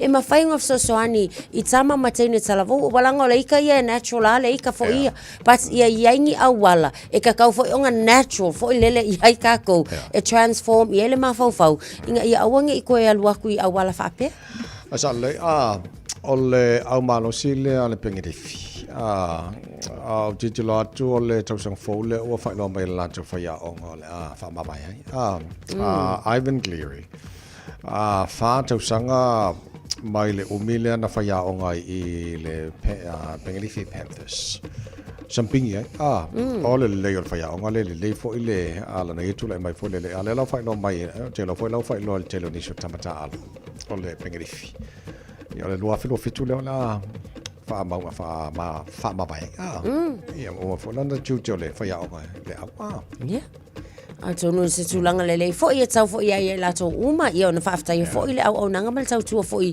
ale fo tamali isa ia so ani fo i tamata alo pe ona ia pe fo lava fo no tato tanga fo ile tunu ia ile anga mai fo ile pengeli fila to ia la fo sa mana ia so longa lele mai fo la to tau mafainga o jelo ini stamata alo o le lua filo fitu fo o le fo ringa mai ono o mai la koko kala ke ko ngon kala pua so ele mo chinola pero no fai per kala la fai ko extend la to ko kala ia pe la fa ma ba to fa ya o lua filo fitu ia ba ki le fo si va nga pe no fai per kala pe fa wa ni kala pua tele alo sa mole to no kala pula le pengri film ko ma nga ya au le so yes ya wai o te loa le fa ya o le tamata alo le fo na le o kala pu tu la ko i me tau talo ya le alo tato fa te talipo te lo le tu mal fa tu ngal fa ya ngol peleki e nei i anga assistant coaches ma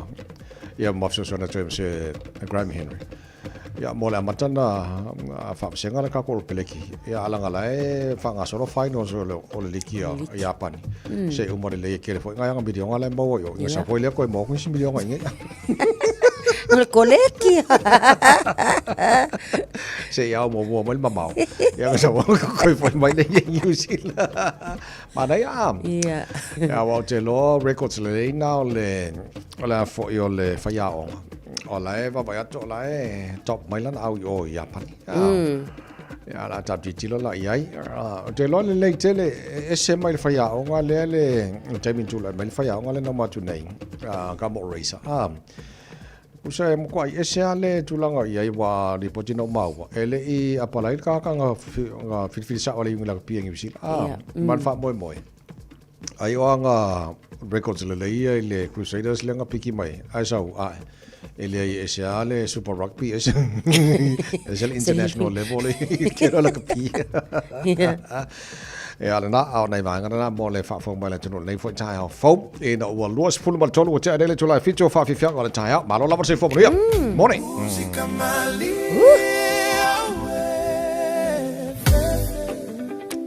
Mana yesiba música mali se maya night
I'm Annie Pulitiwatua, and you're with Radio Samoa 1593 AM. Just think a minute. It could change everything.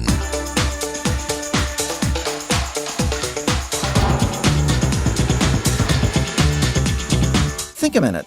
To marry or not to marry? This decision is so big and important that it'll determine the kind of life you live and the person you become for the rest of your life. Relationship experts say there are 7 areas that singles need to know well before you choose who to marry. Number 1, how important is money and material possessions to each of you? Does it mean more to one of you than the other? Do you both agree on how you'll spend, save, and invest your money? Number 2, is physical condition and appearance. If staying in shape physically is more important to you, then will it bother you if it's not that important to your wife or husband? Number 3, is the person you're in a relationship with emotionally mature? Or do they still have serious fears, insecurities, or anger from their past problems and hurts?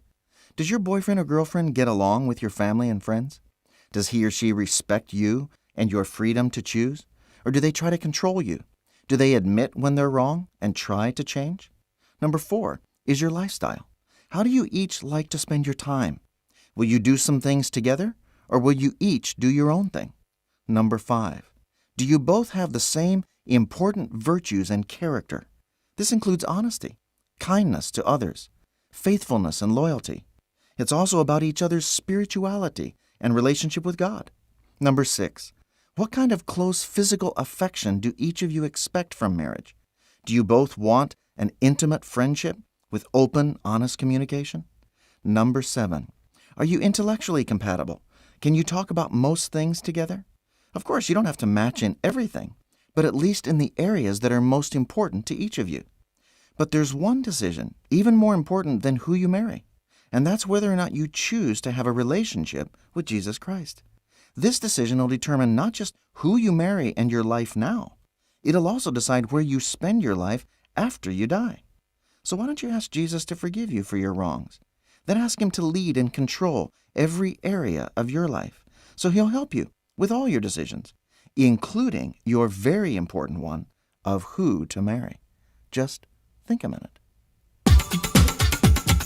If you'd like a free CD of our top 40 programs, write to us on the internet at www.thinkaminute.com and catch us tomorrow at the same time when we stop and think a minute.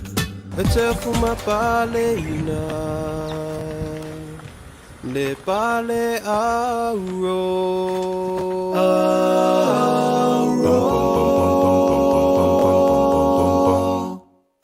Maya Leilo leso Fio Maya le po Tau le tawale lei fuma pale ina le pale auro Maya Leilo leso Fio Maya le po Tau le tawale lei fuma pale ina le pale auro Pale le pale auro Pale le pale auro Ili maya le pe Ili maya le pu Ili maya le pe Ili maya le pu Pale le pale auro Pale le pale auro fuma pale ina le pale auro Pale le pale auro Pale le pale auro Ili maya le pe Ili maya le pu Ili maya le pe Ili maya le pu Pale le pale auro Pe atu o ai Siona ma tu e say no Avenga ma o fue Sisina ma ta ulau Sala yo Yesu o lofa Aola o ma fatianga ma Avenga ya o fue Sisina ma ta ulau Sala yo fuma pale ina le pale auro Maya Leilo leso Fio Maya le po Tau le tawale lei fuma pale ina le pale auro Pale le pale auro Pale le pale auro Ili maya le pe Ili maya le pu Ili maya le pe Ili maya le pu Pale le pale auro Pale le pale auro fuma pale ina le pale auro Pale le pale auro Ili maya le pu Pale le pale auro Ili maya le pu Pale le pale auro Pale auro Talafalava o au lapi marina, mau pelo li tio, i le Radio Samoa tasi lima iwa tolu amo.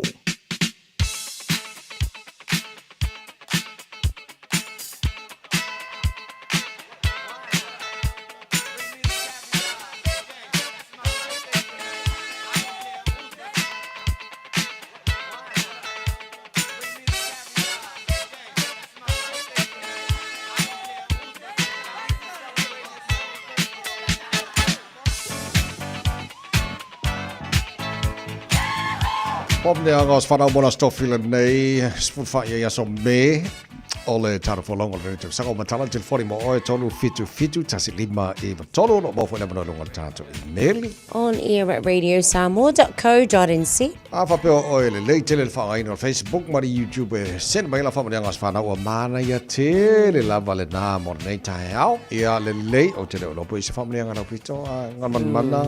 Ia, ole atal atu se send mai loa. Send mai ia. Ai sawa. Ea fo I se o wawa ia tu I kako emaili. Ia, wow, ele first pam dianga o titilo tulunga tato emaili.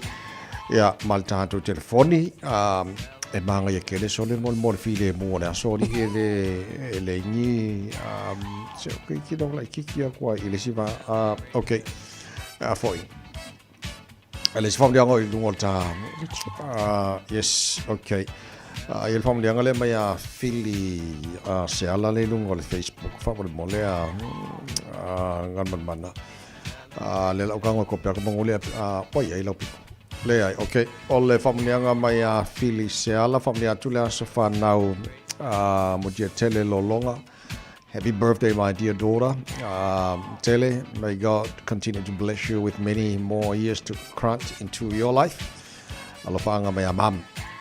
Filisiala, moni tele lava. Ia lawa sa fanau I le so. Paunal fam so kikilo le aku le sibanga foringa mai okay. Ja, pauna tano fam yang lo tonu manta to official nei tai. Okay, le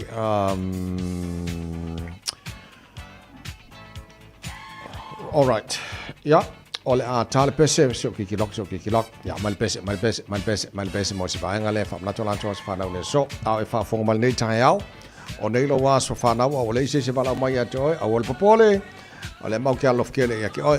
Mal pulenga mala fanga radio Samoa. Ja, maar daar boekla met Malu Taeao. Maar je tele to was para nee so. Happy birthday. Zo los fulono, le Malu.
Sole, eva mali pese. Malo fa fonga Samoa.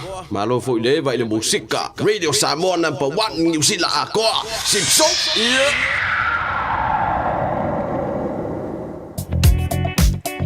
Avita avale amatatu I ota huhu aluakul tip top corner pasi atu aluatu anga ai Ellerslie fasol solo to 40 Penrose maita watul vaengal na ilungol tatu Southern Motorway city bound olo faisi pisi mamafale traffic ile taimile nei ole Taeao Green Lane ile tatu manga fa fo ile on Great South Road olo maita watu fo ile taimile nei olo na olo mamafale traffic mo tatu Hillsborough on State Highway Luasefulu ole na fo yolo wa mamafali traffic ole isi vaenga lungol tatu State Highway se fulu male ono lo maita watul taimile nei matatu I Point Chevalier fasol solo aku lava pasi aku o aku I ole anga yatu I Messi ia ole maita watu fo imakua I pisi le taimile nei te Attitude South maita watu fo ile taimile nei faisi pisi Lincoln Road ole fo yolo maita watu ina Henderson ia ole na holo pisi maita tatu nei taimi ole Taeao lungol tatu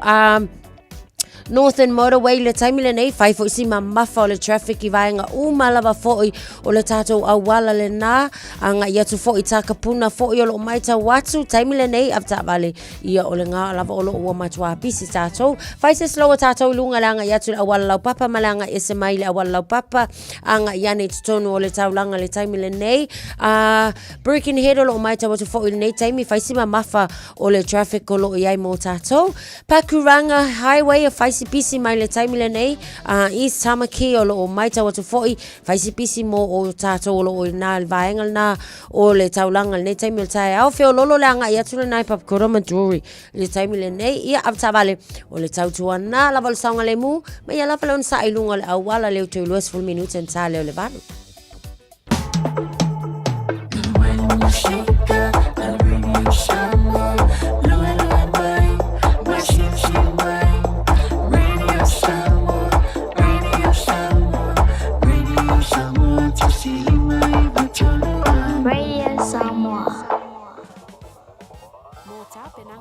Moi te tele, whaafisot ta le Lux Tent Rentals.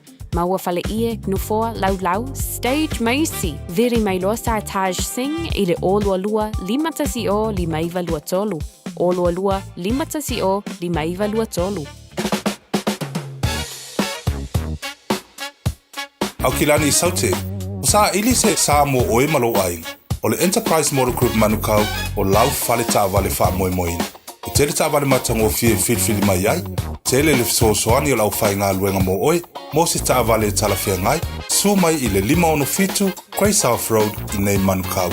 Asias fo I le upenga ta whailangi enterprisecars.co.nz, pe wala au mai I le oval selau, 5 lua tolu wha. Enterprise Motor Group manukau, sa ili, filifili, ma ave loa lau tawani. Talofa Samoa. E mawhairup sosoni atu Dr. Chair ni ngasi o le maisoka, toto maulunga, ti ngā le tino, whaapa ui no pauna, maisela, mangyesa ma le kānesa. Maua tia whaamamai lo puta ma le paste mo nifo ti ngā ma le whaamanongi no lo fufonga. Whaapea product po o loha e sosoni e whaala ma le mole ma dark spots o fulinga. Ua tele ungali ua mawala to pepe o nor sosoni a Dr. Chen. Ala au noi le lua fituono tolu fitu. Lua fituono tolu fitu, pe a fiuane I le lua ono Great South Road I Otahuhu. Au kilani wa esa uni. A fiu mai loi le Harrison's MZ I Otahuhu. Le fale ofu polenisia pito I sili o na tele ai la e moa liin tamaita ai mawhanau. Mai ia e sui ai la e o oi mea lofa masulvania e maua o ma ile no whangai tasi. A fio mai mawhailo mai le Harrison's 20 e to asia ai le 20% mai uloa ufa pa uina. I oe, ta o mai le Harrison's 20 ma surfe ai le 20%. Le Harrison's NZ I le 23 Hall Avenue o Tahogu e te le fia masia. E te sila fia wa te tala ina neile San Paul mo lunch ma dinner buffet. Amatatu le asolua, 5 me, lua o ruono. Lunch, amatatu le afos frutasi se e pa ia le lua. Dinner, amata mai le aso tofi mai le afa o le 5. A faila o talini au malo. O a fia failo ngaina fo ise aso fapito. A fifio mai matala mai ao. Ivas Furuiva Atkinson Avenue, o te huhu. Po le whaasotai mai i le lua lima iwa, wha o o.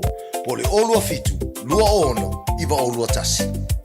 Lo nu ue Samoa e wai la le le i le vasa.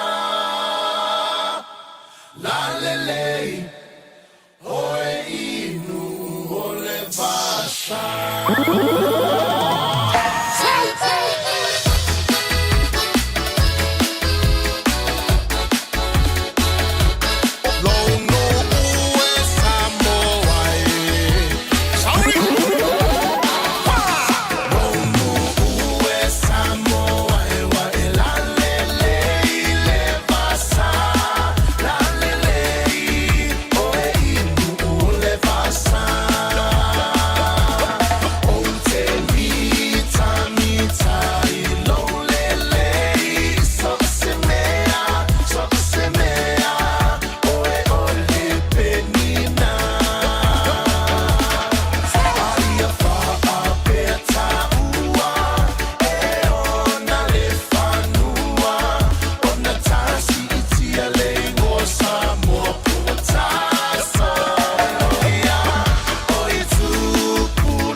Samoa ya mala mala maleta ina le sua le palua vama le sula tonga ya manatua tukula ngatala voine ya so semana ufa ali ali malu ya tile fa Samoa wana ole nanu fa mole mole so te filo malu.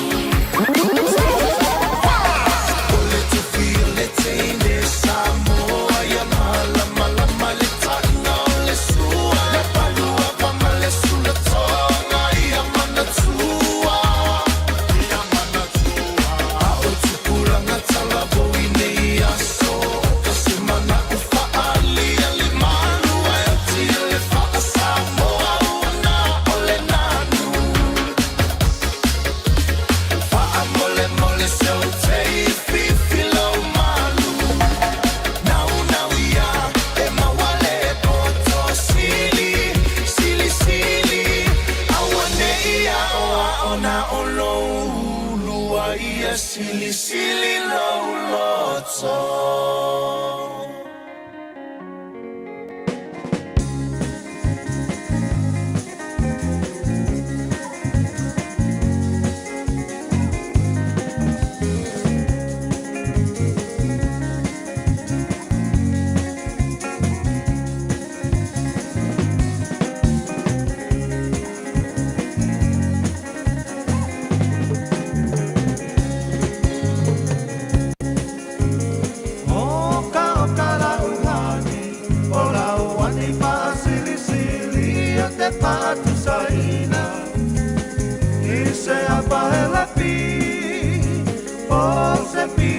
pasili po se vasi que mai piti pasi na sa pasui oni tamato mani pi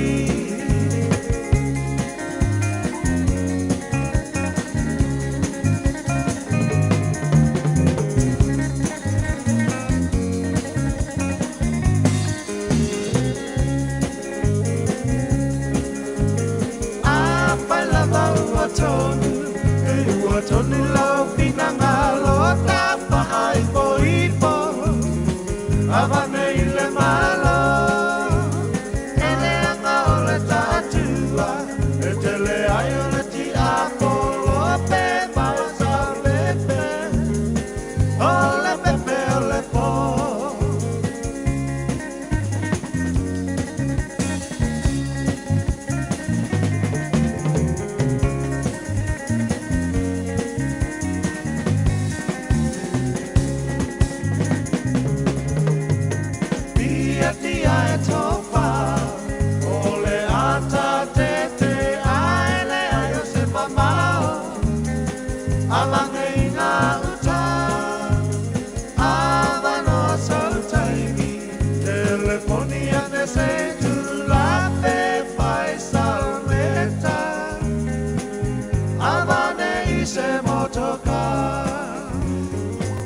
Whakawhiwhianga mai le whituli mo le nei Taeao ina watoisi fulumiro jolo jolo talo le tula Malu o taro tala mai Samoa le whatu whiti fu o tala mai Samoa na niwai aso pia tala Malu i le Taeao nei whiwhia nei taimo le Taeao whatu si mai ia le whiongo le whipule ale leipa le tu malo mangele o ia fu also upu ale leipa party e mata upu whamamonga statistics wa pena fo e mata upu tau lotu i whale internal affairs pe ona iei ia portfolio se le whionga le maunga leaders o sene leo mafuta mai le nei whai taimo le Taeao man whaalalo whio mai le pokalame nei Taeao le maunga malo si fo moni Malo fo ia whaaftailo sunga tawai mo le avanoa matungo fie whaatalo fo i le ia Samoa lo whaafungfunga mai nei Taeao whaaftailo mo le avanoa whaaftai mo whaatas mai le pokalame nei fo i Taeao fau mai so whiringa lo le maunga wha mo le mole o leo wha iloa le minister Niso fofuanga mo lantou tausanga mo Sitiseni e tono ni sila a matatu i le onga tono tausanga fau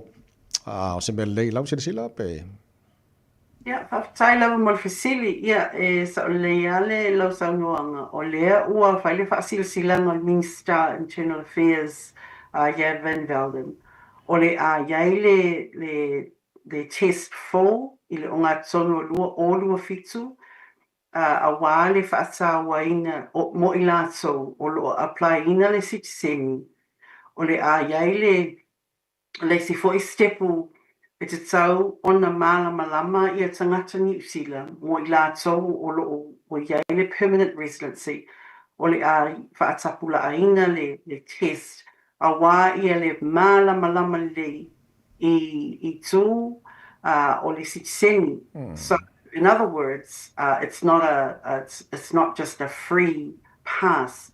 It's out there on the malama. So seisia e apply le Sitiseni matatua le o ngā tono tausanga fo. You have to really understand your rights and obligations. Ai a tsaua oi a wale lo application. O se whaataita inga a whaapea o e le malama le tūla fono ni usila. A wā ia o obligations o oes tangata lelei, o oes tangata whengaluenga, o oiolo fia mawaina, so se rights po le aia te tau i New Zealand. Ina ia e malama le tūla fono o tangata e nofo lelei, whengaluenga lelei, ia manisi fo'i o le a whaatapula a mai ele internal, ma le official Sitiseni. You need to understand the rights and obligations as a New Zealand citizen. Wa o loo iai pēr nisi, o loo tamo whai pēr i a citizen application. Ai a o a istulanga o soltula fono. Ia, e te tau ona e malmalama, e iai ai a te tau ale malo, e mawhai ona ave ese lau citizen talu wai, ua e le tau sia tula fono a New Zealand. O le mātou sao i te tono le mata upu. Ai whape whea o i lātou pe malama lele I le treaty o Waitangi. Awa, o tangata Māori, o le atunuu nei, e whaasawaina le treaty. So a whaapela o se founding document a New Zealand. Po le ala le polkalame le minister, e include pe whaatapula pe whaamalosi le aiata sau. E malama so sesia o le a apply le siseni. You need to understand the Treaty of Waitangi. So le mato whaasolina I ningta ulo whaatala noaina. So monisi ona tunu o lele I apalai mo seni permanent resident in New Zealand for lele good time at town file time le o le o ngatono lua felo fitu lemo. Sure. Ole effectalia level tangata ia. Awa e iei fo'i ia nisimta o kutitono le permanent residency. So o se whaataitainga, a whape o tangata o malanga mai ua manuia e tamawhainga maualo permanent residency. You need to think about the country you have come from. O whenea tunu ua e sulunga iai, o nisi o atunu, e tasi o le lātou tulafono, e tasi alo sititi. So if you take New Zealand citizenship out, was whaataitainga, you might have to give up the citizenship where you came from. So e whaitalia lava tangata ia, ai le leile malama o le tātou atunu, a wā ia tulafono ese. E iai lava atunu, e mawhai o na uu pea le bas atusfalau, ni tunu pe o Australia, ai sa ili le citizen in New Zealand. So there are countries, but then there are other countries. Ele whaatalia ina pe le whaatawaina. Okay, mana whaftaia le maunga nisi le poti na maua le porkalame ana po mana ili Taeao. Lewa matana wawai le whainga malolo I nei. Shell may be a part or bo le Shell le Kiwi Bank. Ai paua le fal tupea ia e one tangata e malo New Zealand. Foi le o le alo se fia o se fofanga e te tau na whatau no pe tau ona ki pele e Kiwi Bank. O se meto tino New Zealand. Whaftai mo fisili. O lea ua maua le tau poli poti. O loo sa ili e le malo. O le a tonu le polkalame a wale Kiwi Bank. Mo le sila fia. E tau pea ona malama le atunu. Pau le whale tupe o loo mau e sila.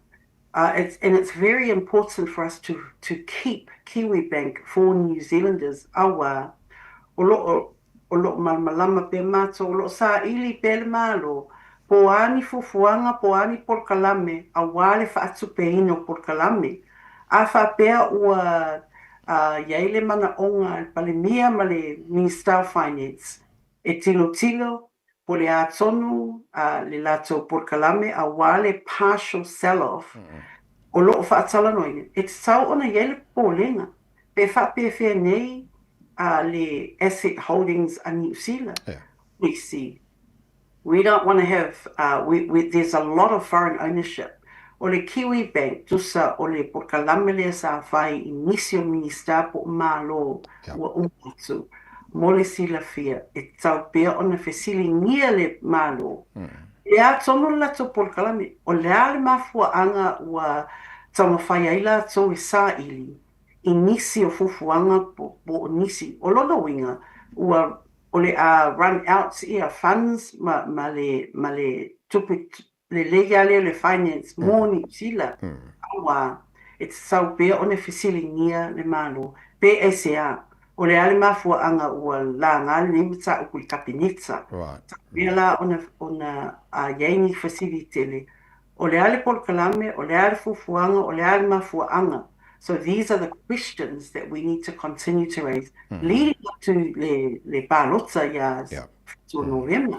Vai un bulbul nei Taeao le magonga fa mole o len fa sila mai le paribia New Zealand so nafi 2 weeks from today the budget day o le alau tau sila iai e ini vai ngale le mo tatu tanga Samoa ma Pacifica fa tali le budget day in New Zealand in 2 weeks time.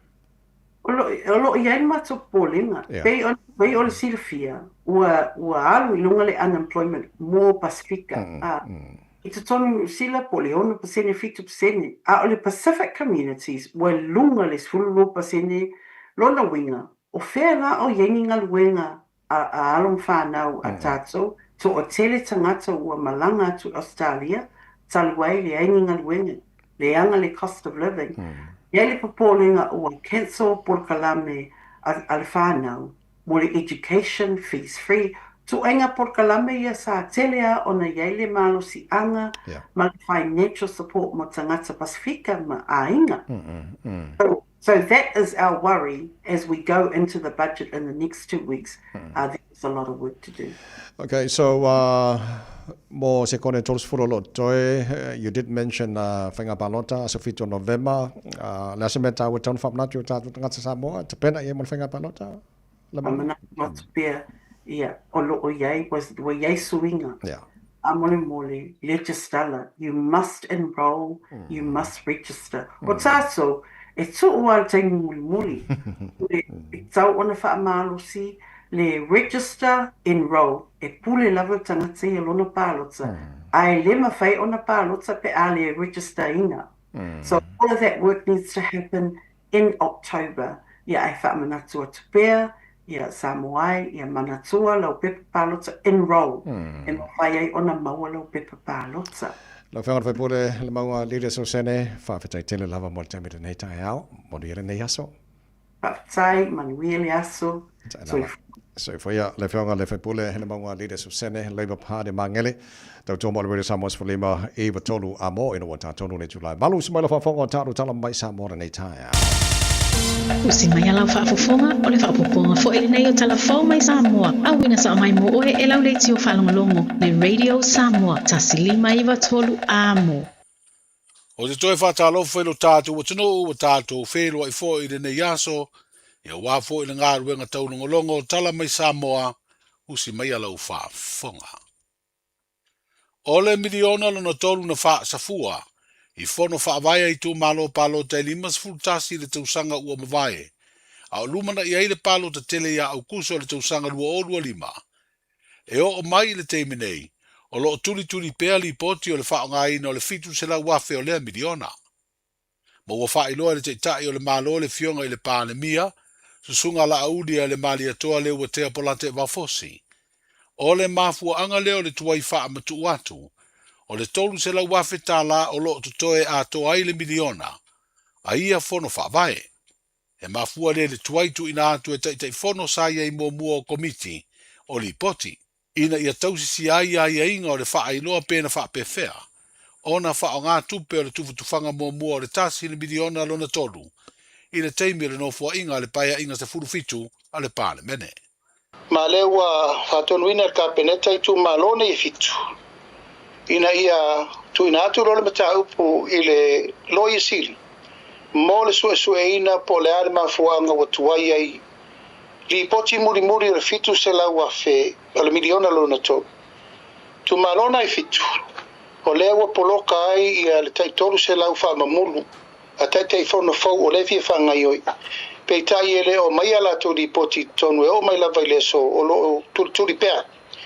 Ma o manatu el ka peneta ele a vea le tolo fia o le mai o li poti i te tonu. E poloka ai le taitolu se la ua tauna ave i tu malo ia. O le ua iei la tu te fono fau. I fasoloa la tu ngalbenga.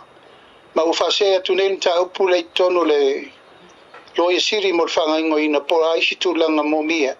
E ma whai ai ona tu ina maili poti nei. Ia e whanga solo i rumata o rumanga o le whawa wina o le tātou poloketi miliona. Se finangalo le fionga le pāle mia, sunga la audia le mali atua le uatea polate vaufosi, i le fono matu stala le soluru. O i tu malo lato u fono whaavai o whaatua i pēr li poti, o palau li tolu, o ala taua i sifo, nganga e maunga tasi, whale ata tolu, o a ana alofi tolu, a ana alofi lua, a le ipata i tūpā i lunga, ma le ipata i tūpā i lano. I le masino i ulai o le tausanga u mawai na siti ai le te tongi pito maua lalo, mo tangata whai ngā luenga tongi aso umai Samoa, i la tau alo tautua i pisi nisi ma au nanga tū maoti.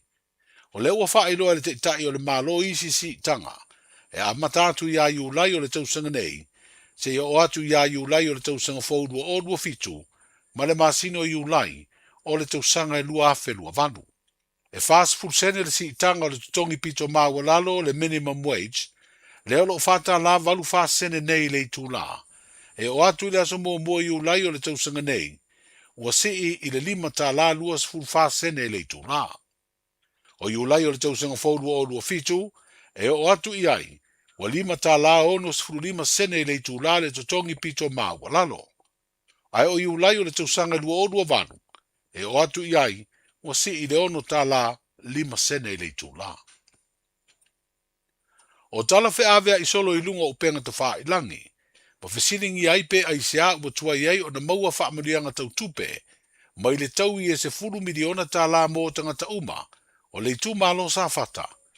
Wa au mai ei se fina ngalo le sui fai pule o le itu malo, i lunga le upenga ta wha i langi o le fono wha vai a le itu malo palota. Ma ua wha ilo ai e le fio ngā tu ia pu a fua tongi le toa, o loo so longa le lei me uma. Ua wha ilo ai fo i le sui fai pule, e le tali i ma o, ai tali i lona itu malo. O loo so longa le lei me uma le ngā luenga o whea ngai ma le malo i le whaia leo wheuta na inga, mo le wha matu ina atu o le tau tupe, leo ua wha ilo ai le fai pule, o loo tau wha mae a le sai ni o nisi o maria ngā tangata o le itu malo, mo le tu ina iei o se leni a lātou teu ngā tupe, i whale tupe ese le tano. E ta iafe se lauta lae maua le tangata e totasi, mai le se 10 miliona o le taui. E mafua le tau e pe o le sila fia, o le manua o le malo ni usira o lo ngoto, i ngata i whale o sa fata. O le mta upu fo i le nei ua wha ilo ai e le pāle mia ua mai a whaia le wha i unga le kāpeneta, e pei ona i o ina ai le tu ina atu atoa le se 10 miliona o le tau i mai le malo ni usila, mo sa fata. Olo ieri tel tonunga i leo toe mamao, ai tau au e tangata o le tu malo se le ni o le taui, i a lato te ngā tupe. E lua au au nanga le malo ua whidiwhidia o la wha uru lunga fau, po o ofisa sili e peo na wha mao ni e le kāpeneta le nei vā yaso, o le wha uru lunga fau leo le mtanga luenga o le tiute, wha pēr le wha uru lunga fau, mo le pūlenga o le suawai. O le fionga ia leota nā mula uru mauala i vau, o le pule fau leo le pūlenga o le suawai. Ma o ia le tama i ta ilo na lua ua tau veina lea to finga, i to tonu o lea au nanga le malo o lo iei le vai o le suawai tau mafa, ma isi tau tua e feso ta i tiute tau ave o lea pūlenga. O sui tūlanga le fionga leota nā mula uru mauala i vau, i le sa avea ma wha uru lunga le pūlenga o le suawai na wha mawai, ona o fuafuanga tau ilo na ainga, le fionga fui mono Dominic Swonga. O le mtanga luenga o le tiute, ua whidiwhidia e vea maona o fisa siri fau, o le pūlenga le fionga ia muripola le Malu teo filo. O sui tūlanga i le fionga ia whanoti tala i tupu li a tefu, sa tau veina lea tuwhinga a o tuu whaatasia, le vaenga o tupe maua ma le tiute, peitai o lea ua vae lua ma ua ese le mtanga luenga o tupe maua, ese le mtanga luenga o le tiute. O stasi o whidiwhidinga ua whae loa le fionga le pāle mia le whono masani ma le autu stala le nei vā yaso. O le toi tō fio le tamai tai, le fionga ia tuitonga Christina Angela te o whaitele. Le urua i whidiwhidia le malo le tausanga lua afe lua tolu, e a vea ma wha urulunga o le ofisa o tausi mā vaenga. Mai te tolu tausanga le umi o teimi ngā lulue o wha urulunga uma o nanga le malo. Ia i inga wha le tū la fono o ngā luenga wha konkarate. Manuia rena yaso, soifu. Pui pui lau ainga i le tau malulu. Au e te whaatali. Whaatonu nei loa lau tū i ar fulu. A whai wono li mau tausanga pe o vātu. Pe maua o e singa se tū mau. Mai tanga. Po a maua foiso o alo i singa se tau mānawa. E ma whai o na whai a fua lau tū i ar fulu. Tanga ia nei le upenga te whailangi. Book myvaccine.health.nz. E vave to e whai ngō fie. Mō whapesili manisi whamtalanga. Really Maile Vaccination Helpline. O valu se lau, lua valu lua iwa lua ono. O valu se lau, lua valu lua iwa lua ono. Po o le fono. O valu se lau, tolu ono ono, ono wha valu. O valu se lau, tolu ono ono, ono wha valu. E siri le poipuia na i loa le tonga fitia. Whai nei loa lau tui ar fulu. Talofa, we're the Katinas. Talofa, this is Pat Lam. Talofa lava o aola pi Mariner. Mau pelo li tio. I le radio Samoa tasili mai vatolu amo.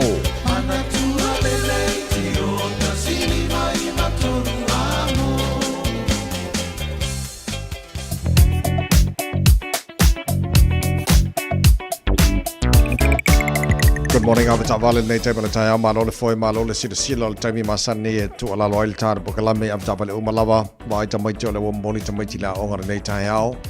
So, Avala, Colosi to Maiti, Famul Mole, Avel Famu, I found out. But also on a fast house, so in a Lavale, buying Omalabolo, Colosi, I found out almost some of the Motomati. Malangatu, the owner, and if I tell me all the time, Fo.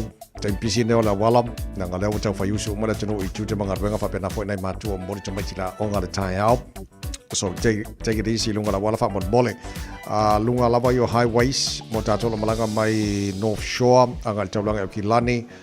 Tato lo fa ngaina State Highway 1 bo the Northern Motorway City bound. Fais polo katelo va nga Masania ia pasi mai Albany. Fa solo mai Rosedale lawa polo ka ne vanga the Taeao, Silverdale, Wairau Valley. Pasalo mai Takapuna, Papina for North Coast, around Glenfield, Poloka ia nei vanga o Taeao, pasi mai loa ia onewa on-ramp, pasalo lunga wala papa ia on followers, live PC, live flow delay ia se pa ia taulanga ia Kilani.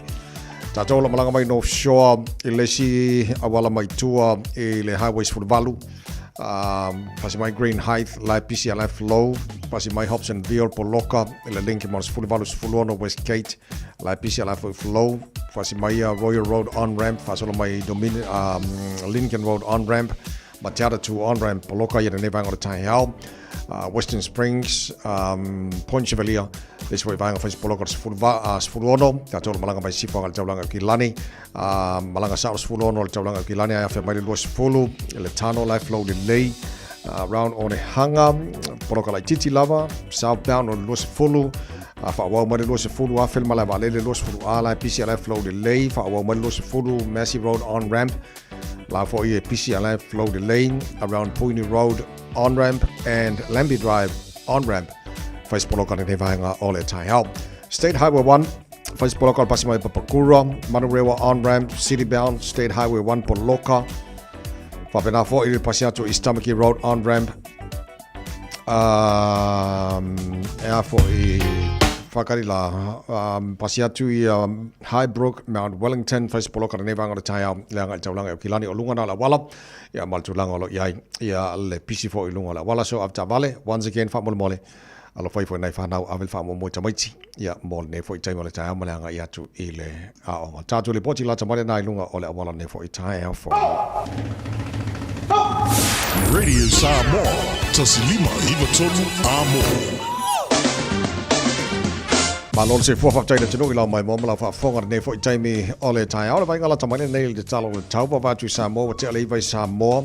Lua se fulu ma le tolu lusu wha degrees o lo iele vela le ere nei vai ngole Taeao i Samoa lava ia o le afa solo ina awa ore tau e le taimi langi le fo le tau niso taimi Samoa o le famela vai tau o le tolu se fulu tasi degrees Celsius morunga le vela o le e Samoa le so lua sumar fa i lona mawalalo Fatalo fatu e fo le nei vai ngole Taeao pa anga umal tala pokalame America Samoa fa pena fo Samoa lunga le Facebook ma le YouTube tato FM 106.1 in Samoa Mahalo versi forma do ia ele nei foi taimi ole Taeao. Tato vavai tulanga ele tau ele tele vaenga Australia Malu lu ia le lombo in Canberra faro ia ele nei vaenga ole Taeao.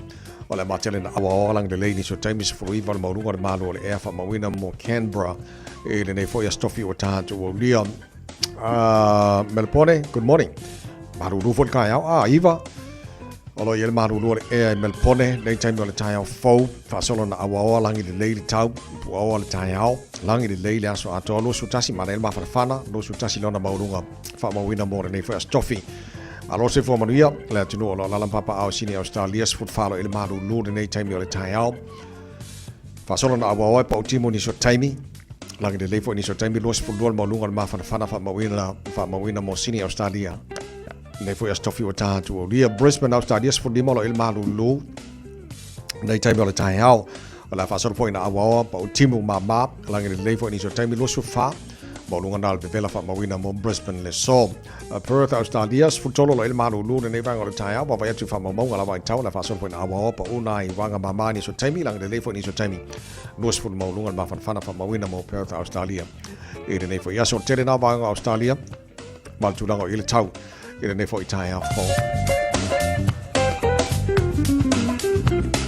Vai ngala tau ele no whanga whasalanga Radio Samoa tama ki makaura wiwa wa yele manu luna nei taimi o le Taeao wa tu whafo mo le potu whasalau I manu kau ngai oka. O ka se au le leo le nei Taeao se suru mātanga o fio le la le ai ma se lau niu ma se la au o mingoi mai o makua I file mu le lei. Sa o le lei file mu o maari lili le manu lua le Taeao le langi le lei. O winga na le tau le aso atoa. Langi le leil tau le aso ato mo tātou iau ki lani se fulu varu le maurunga na o le Malu lua le ea wha mawina le nei aso. Taeao pe au lia o le aso suru matanga o fia po le lani tele vaengo au ki lani tutusa le leia. I le tau o nei ma Taeao ma las tō nai, wha pe na fo le Malu lua le ea. Aso saola langi le lei fo le tau, wha aso fo langi le leila so fu aso lua so lulu le nawa yaso o luma nai atu. A o baba ai le wha mamonga la mai tau. E na o le aso sa e sfulfitu le marulu a o nei Taeao aso to nai aso fu aso lua aso lulu le maso fo sfulvat to winga kusa le lei ale marulu po le mafanfana I te langona ina le aso re nei e tusa le lei a maisi aso I luma na iatu ia peona whamawina e le awa I tau o le vainga lata maile na il talo le tau nei taimi o le Taeao atunu o lalam papa au ne se vainga ke lope manato manuia le tau mo tau ile nei fo iasa fou ua tātou o ria. Sfuli mana o tae nele tula balu, fata fiti o tātou tala mai Samoa, pia na wha fonga ile tunu o te whasa la wina pia tali tula se fulu mana lua leo le so. Ma le fitu ile po ana nei tau rungo tātou tala mai Samoa nei vai sole tala balu ile Taeao a Taeao. Ua e wha fonga, ua e sile fia, le fo whanau longo ma uloa, o mena liputia, o lo tupu I Samoa. Tōre pūrou le whionga I le paramia, a whionga lau le male toa, le watea pola te vau, fo se met mal whainga malo, a kutu hia I la whanonga longo te le lofa a whonga, o le sitanga minimum wages I Samoa in the next 2 years, o se tarafi fia tele, I le whanonga longo atu iai, e walanga I tauna o whatasi a sitanga o tongi. Ia ma le tonga tālo sui whanga e pe iau New Zealand ma le tele vahenga lau langi ai whaftai le tua whanonga longo atu lo I tāpenanga maona malo. Ia mo le siro tau sanga si tanga minimum wages I Samoa. Whawasenga I whae oe. I lau whafonga o lau whanonga longo e pe ia e kau le manga ia le mele o le whamatu o tupe o le porokeki. Ai le loa whaili poti. E makoa I ngimo lo fai ai o te le lo ia oi. Po lale mea lai ona whainga tā, ona whaili poti. I tupe na whaonga. O le tau musu mai lo maa whau ia te au. Whainga tā lo na whaili poti. I tu malo I ele o vela ko li poki kuse mana onga. Requirements al malo I prokeki. Longo winga e se mea lai whaonga I kupe kere lo ia oi ai e pe o le mena e tau diti le lo maa whau. Ai o le a vela I tu malo nei. Ma me whātua I e fua ia whamatu kupel malo porokeki. Whaua I porokeki alain leon whaili telo I situ malo. Ka whewheri. Ea lelei whaapsenga ne o nei aso a meanga I kua lai kupu I Samoa. Fitu tele tu lai walu sumaila o whaafonga. Whaatafitu ne mai aso o tātou ma wha Samoa.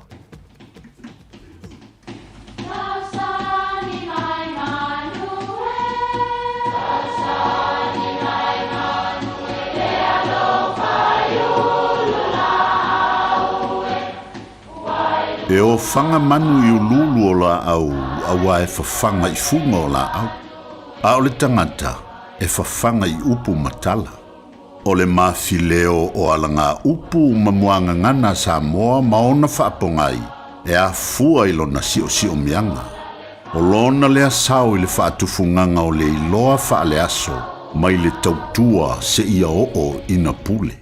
O alanga upu mamuanga ngana, ua lanto mamanuina le tō whamanino a Samoa, mana tua fo'i, e tāo fitau muli le atunu.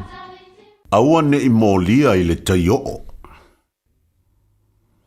E masani pe o ina sua tutu I le tai, ona a avea lea e le ngalu o amu o neone, ia whatasi mai o le muli vai I tutonu vai tafe ma vai toa. O le malo losi tele o nei o onga o le tai, e lo fi ai vai mangalo, a o la ina toe foi pe tafe ese le suasami. O na tupu ai lea o le whaleve lave I asami. Ua le ai se suasami o ona sa o lai. Ai ua na o le vai mangalo, o na amantalo lea o na tafiti ma pa ulia ne ia. I le fia maua o le suasami. O I ala nei e winga I ai le upu ua mōlia I le Taeao. O upu e faufautu ai ina ia tau mamao ma mea e tupu ai le whaalumaina po o masenga. Ia tautua nali I māutou le tupulanga. Awa tau te ola I tā I ngā isi tangataleanga. Ne I mōlia o tau I le Taeao. Awa a tupu maini pefea, tau te toe tawhiti ane, ua pā ulia I puapuanga. O le tamaititi usitai lawa ia, e na te maua whaamanuianga ma mea lelei. Awa ne I mōlia I le Taeao. Manuia lau whaasonga li na yasu. Morning, boss. Morning, boss. Morning. Morning, boss. Chief. Hey, g'day, boss. What can I say? Morning, doctor. Cold this morning, eh? How's your morning? Thank you, sir. Hello, para. Hola, boss. Hello, man. How are you, Coro? Morning. Boys, make sure you're kind to each other. Enjoy your day, and if you have any problems, don't hesitate to talk to me. And no more ai kai lafo, okay? Okay? I'ma taste it to sanga on the tattoo I've only. Talu si o nga luenga, ma se si ne ilove. Fai malifa ai te nga lue malifa au tau. Talu na fata si mai e manuia I mea uma. I fight when my fast in the two mata. Ava ai you to boss if you money me your mata. I want if I mango kolo kila no le tai misa ope over my lau pe ai le bali o lo mana o. Tikile uso pe ane ai sana lifi. Fau tua ya anko pe a fiesifi. Ia eli ma foa I lau la nisi. Ma o tu fa Samoa ale au ingilisi. Let's go. Ta fai fa malo. Fa malo lo si. Chopili ne ya so. Au mo fa ai I to Sofia. Au I mo ile ne ngalo na sana vi inga. Au I tato. Ta fai fa malo. Fa malo lo si. Chopili ne ya so. Au mo fa ai to Sofia. Au manava fifia. Boy. Aure fusia I le maso la falo. Ole malo si ele ai se failo. Fa malo si tai tali si moko. Fa no ile le ya posa sa uta oto. Awa. O tu si pasi sa ili ai langa luenga. Olo ngalu e fui ai lo tutongi. Sa ili pole so singa luenga. Ele ole tu si pasia ole tango tu fa mauni. Tatele to pole ni ta tu si pasi. Tu sa penu tili ta fa palani. Ata fa mauni atu le tu no ti me fe au masani.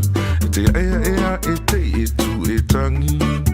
E umane o yeser tu masati ni le ami. E mano ye na lo nei e toi malu ye le langi. Tato fai fa malo lo si. Topili ne ya so. Au fa ai ito Sofia. Au ile ne ngalo na sana vi inga. Tato fai fa malo lo si. Topili ne ya so.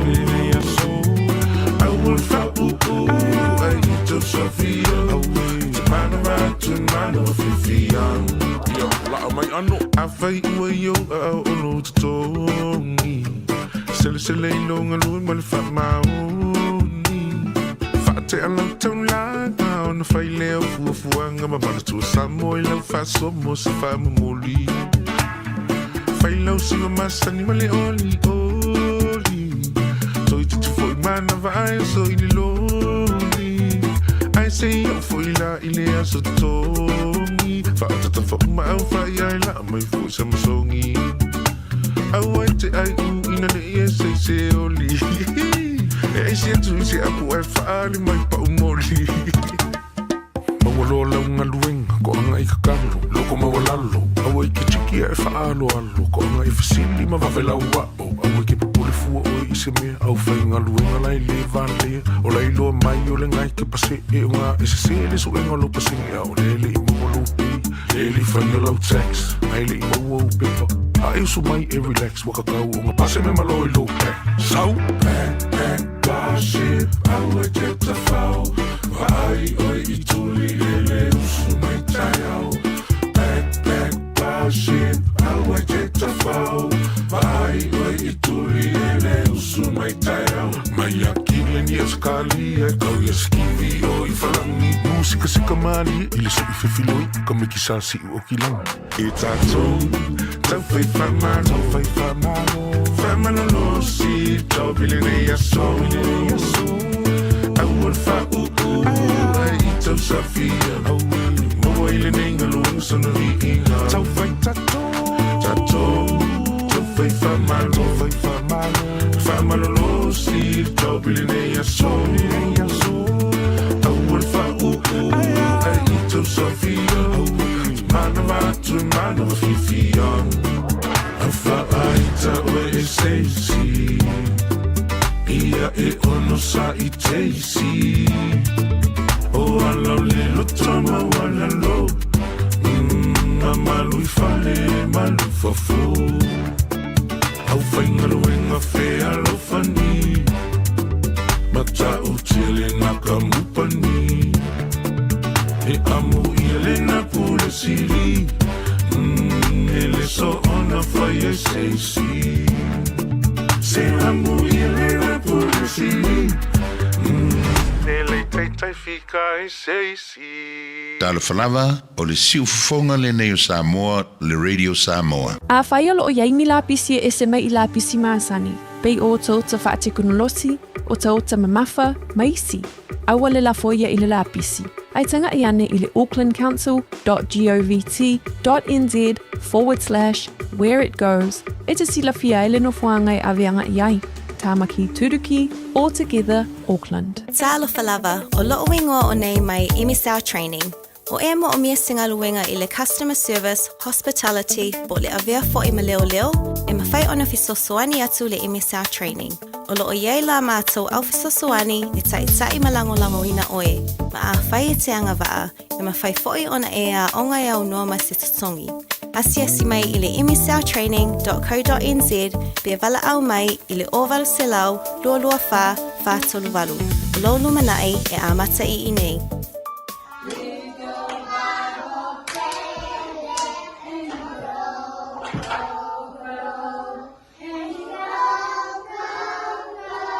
Sa ili sea o ngā amata e talawhea ngai mo lau whānau witi. Ai maise I taimita ngata o le soifuanga. O le St. Andrew's Christian Preschool e le ai se tutongi. I oe e le ai se tutongi. Mo whānau ma le lua I le 5 tausanga.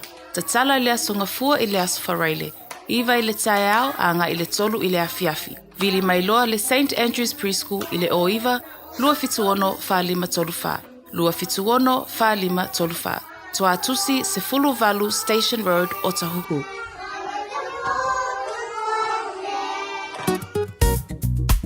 Ashik Homes Limited. Wale taimi mua moana nei o mawhai ai ona rent to buy. E yeisau kiwi save money nei e talaf. E mawhai ona mātou fisosoani. O le finance e mawhai ona amata mai I le 5% le deposit. Whaatau sao mai I lātou e whausia whale.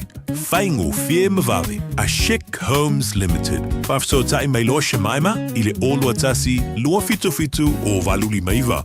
Olua tasi lua fitu o valuli maiva. Ashik Homes Limited. Amata I le aso mo se Taeao manuia. Talofa Samoa o Jerome Gray le nei. Pe o e e lau ta vale po e whaafonga mai I lo maota. Ia tu pele ni lo lau le tio is fulu 5 I tolu a mo. Radio Samoa numera tasi I New Zealand. A long time ago in the island of Manono, I gave one diamond mama to a lady named Moana. Her hair black and curly, hanging down below her belly. She's astoundingly beautiful. She says I'm the perfect lady. Moana, Moana, the children are crying. Moana, younger to me. I don't give a damn, you see. Don't give a damn, you see.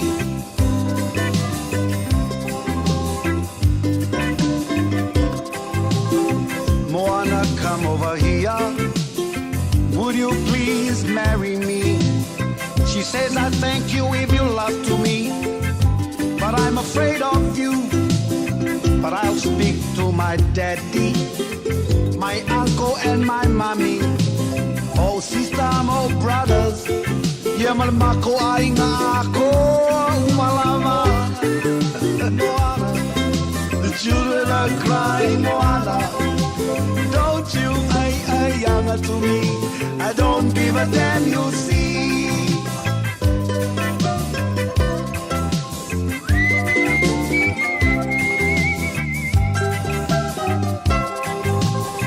One day we had a fight. My head she hit with a big falai. Whoa, makapongia. Moana fa'atali, my dear. I woke up, she was crying. Felt sorry for what she'd done. I never understood this woman. She's crazy, all right. Moana, Moana. The children are crying, Moana. Don't you, I younger to me. I don't give a damn, you see.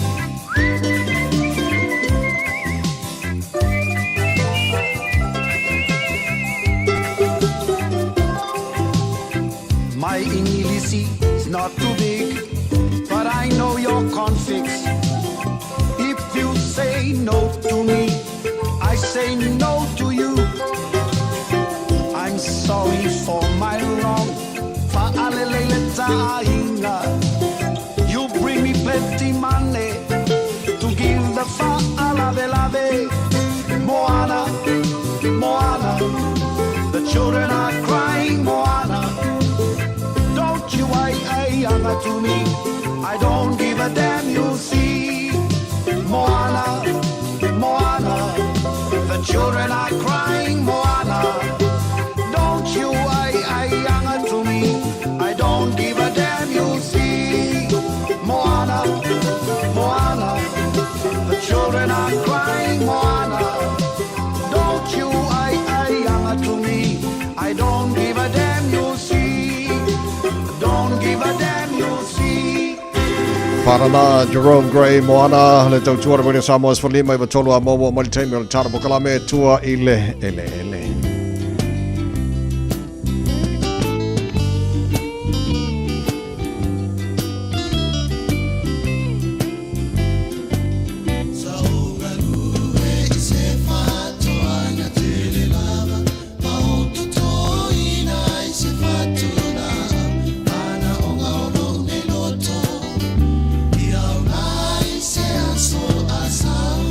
Ya, fatalo faltaro pokalame nei foi Taeao fo le mamalo le atunu le au fai fatoanga o lato umo e fie te tole la au te tole fatole la au ma le fa moe e fua mai a Taeao ma tua i ai tatou e le sabalinga o le olanga o tatu i ai ua mokua kaunga ka lava sunga tu lepa repena ko vati man taro pokalame tua ile malase fo monia sunga tu lepa.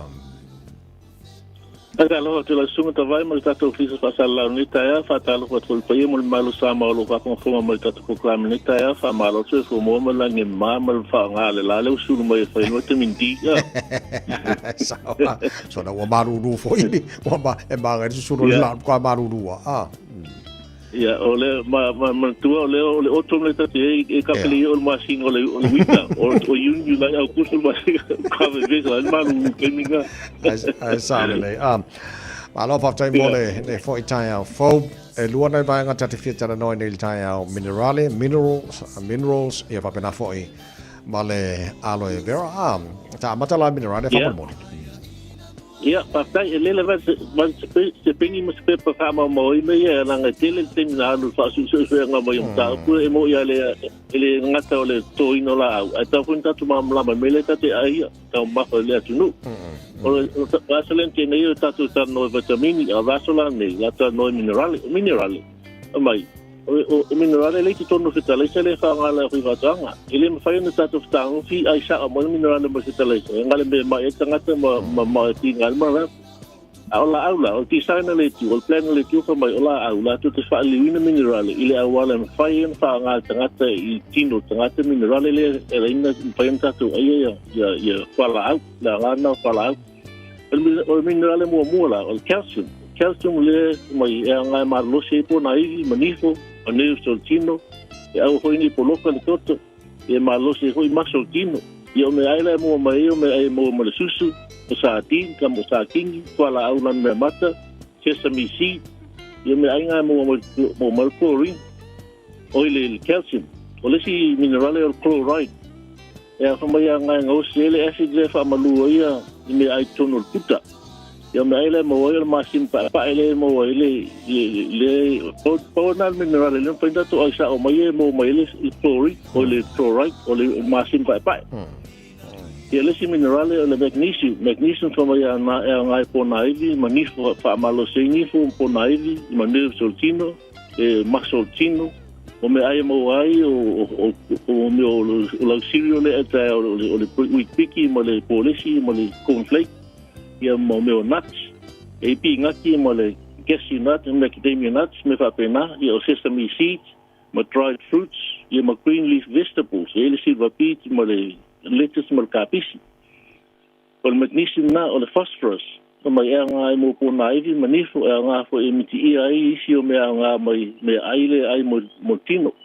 me aile mo ai o le susu ma me mo le susu o le sisi mo le pata ma le yogurt, ia red meat, ma le moa, le ia, me ai sami, ma nuts, ma me o seeds, fatula e ile pumpkin seeds, ma le sesame seeds. Ia le si minerale le potassium. Tama malosi la lea, so soni I tata le ele fatu, a ngā toto maulunga, me ai mo ai o la avoka, o the dried, ma fresh fruits, ma seeds, ma fatula au, ma nuts, ma le kama o fai pula, ma le moli, ti polo, ma le pateta. Kamanga potassium o le si fa minerale o le sodium o mai ngā lui fa tasi le sodium o le potassium e fa palingi ele so availe tono tino ngā mo nes ma maso tino o kamanga o sodium ia o me ai mo mai ai o masima o le anchovy o ano manu mo le fete le fa fete lau ke kem lau puringi o le si minerale o le iron kamone malo si ia iviotino o mai nga mo o malo si tino ia me ai mo o ano manu ta green leaf vegetables polisi mo le piki mo le cornflake le si minerale o manganese nga mo o malo si nga mo ngo sino po naivi mo le sotaina o ano tino o mai mo o mo nuts alaisa ena wholemeal bread cereal mo breakfast el cornflake mo le piki me ai fa pena o le sini na le tau le selini fa le tele selini I parpala New Zealand a fa mai ta sele antioxidant po pu ai masoltino ma le so io fa mai me ai la mo ai le selini o meat o le ia le dairy food ma bracial nuts avocado ma lentos ma me o seashell e me le maso ma le oyster al mineral ta ona o selini ia na me o mai o pa la o le mo o tele vitamini minerale moltino o tau mafa so se tu ai nga fala o ma ano manu mai am tau mafa fala au lanu ese e tau mafa lanu ese po lanu fala au lanu mumu fala au lanu mata fala au lanu moli fala au lanu samsama fala au lanu pai ia ole eat a wide variety of food in mo ia nga me uma malo Santara na mineral. O le po le me to aula I kele me kasi aula I kele kalo ai ingi mai me ma o. Ia. Fore ko mai o le tele au me o le mana mi e tono le tino fo le vitamini polo tini minerale. O le ai mawai me ai o lo ta mafana tino tato ai. Ia na tonu a ho me na le na tato fa promote le fa plaza de ia tele tu la fa o me ai le ngata le lima ia sigia tu le aso wa fa tele na lima me ngala mo mai o kele malo va tai Right, okay, lelei, ta se atu I le aloe, o le ase tulango I leo ngā tenu aloe mo tātou. O le aloe, whamai, over to se lau minerale mo tamini o mai si mea ngā olo mo mai mo le aloe mo tino. Whamai, whaanga e pepe ei manua, mai o pau, insect bites, o pe au le pi po se ngamu, e ningi le aloe, ia mai si mai sua, e ngai mai sua, wha iti ngā, mau lamu o ti ngā po bleeding gums. Le tele fo mai so se tunu o lalai. Whamai o latu whaanga ina la aloe tonga fiti ai tele, le tele tu ai ngā mai. Ina ule to ngā vai la au masanya la tau a. Me ngā lofa mai po mai, la ngā kele la aloe. O minerale mo tamini mo protein, mai si mea ngā mai le aloe.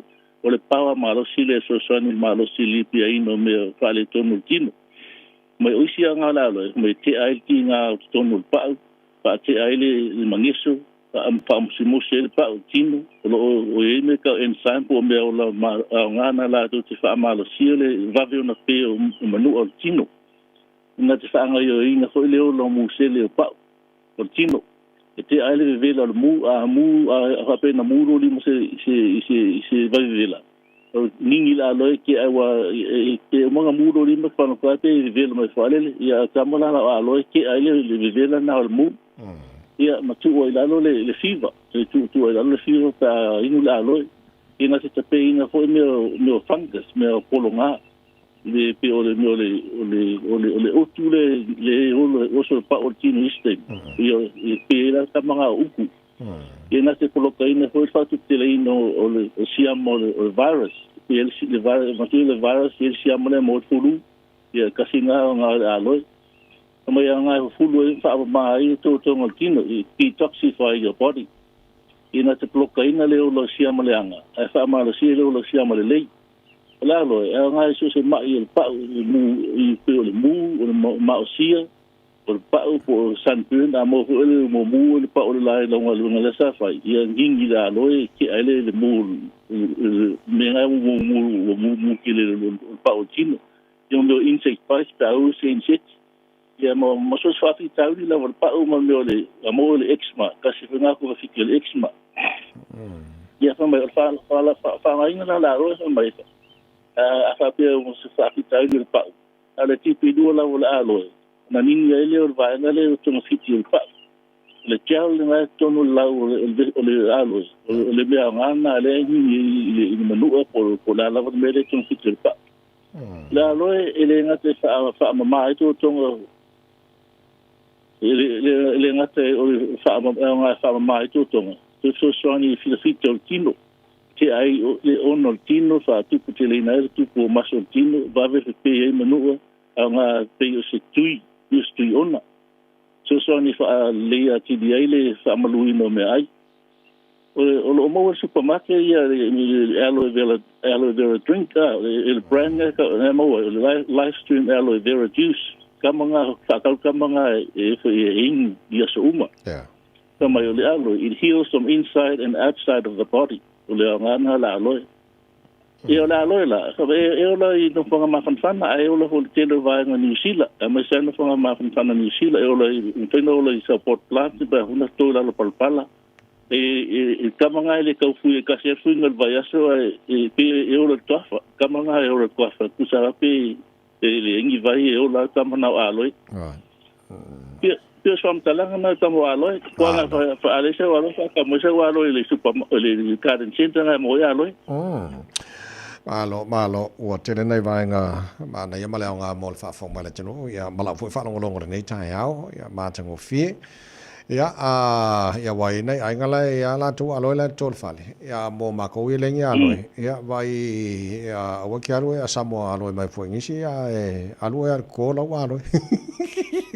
Ole aloe, e lo mo fira aloe ai ngolo te nga fara ke la ko faki mai sa la o lo mo fira. E o la male plant a ko I ka bai plant no sa ka fa na mai ko ko se fa le umia e ola. Okay. Malo fa ia lelei ia isi se manga fa umata por klama nei Taeao. Ia marisi Ia ole mawhamana tu fultato kein pepa. Kamo ko kele la ko fia. O kein pepa ko fiki so se mai la mas so fafita le tangata Taeao. O ia se uma. Famai la matau le fo ole kein pepa ole quarter teaspoon le afali puvai vai vivela. Se eu la ia in before your breakfast, in before your meal. Kele ka mai ki tangata o mole mau le ngale kein pepa. Ja, maar dat is dan vind maar dat is toch een ole afa betingalo voor ifa tau me voor fruities wa ngaka mangale fa itinga fruities. Ja, mo supermarket. Malo haftai mo le Taeao la songa tula pa maria ne yaso. Ja, fa sa ja si mla mi so stoni vala mo lo tasi luri mtolo no ivalima. Lo tasi luri mtolo no ivalima fa tai sa manuia fa ne bayaso yonso. La sanga manuia. Te lava le songa tula e pena ko vati mo le tano po me tua ile ne foi stofi no to es fulono i leiba. Le ma tuam tato uma samboli to mai la ora nei Taeao. Pesela mo he. Ole taliton, mawai ale ola e fa. Hey, ole taliton le tamama le alo, mawai ale ola e fa.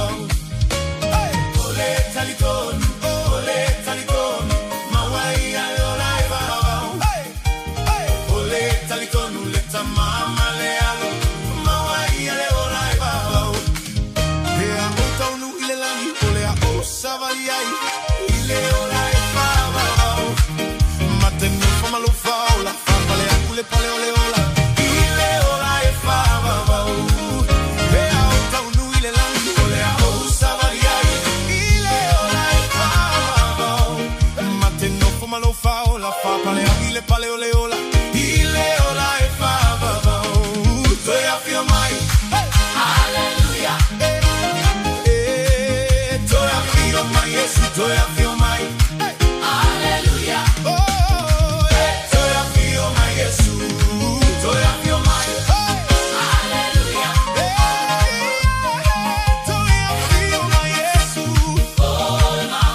Oh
Fa o tu finga le tau tala ma eselo fia whanongo le breakfast le Radio Samoa o te maa o nai.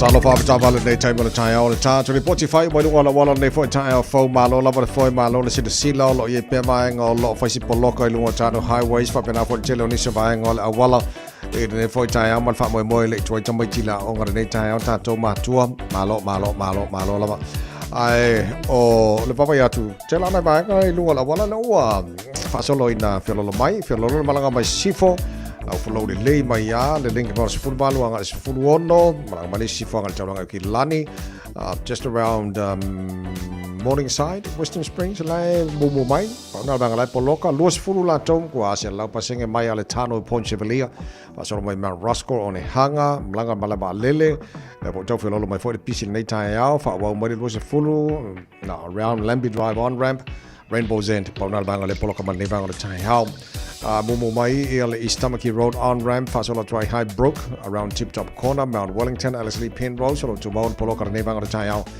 lunga na wala nei foi taimi ole Taeao fa pena foi balanga bai no shore banga Masania Forest Hill Wairau Valley Takapuna Brown Glen Field Northcote Poloka ia nei banga le Taeao.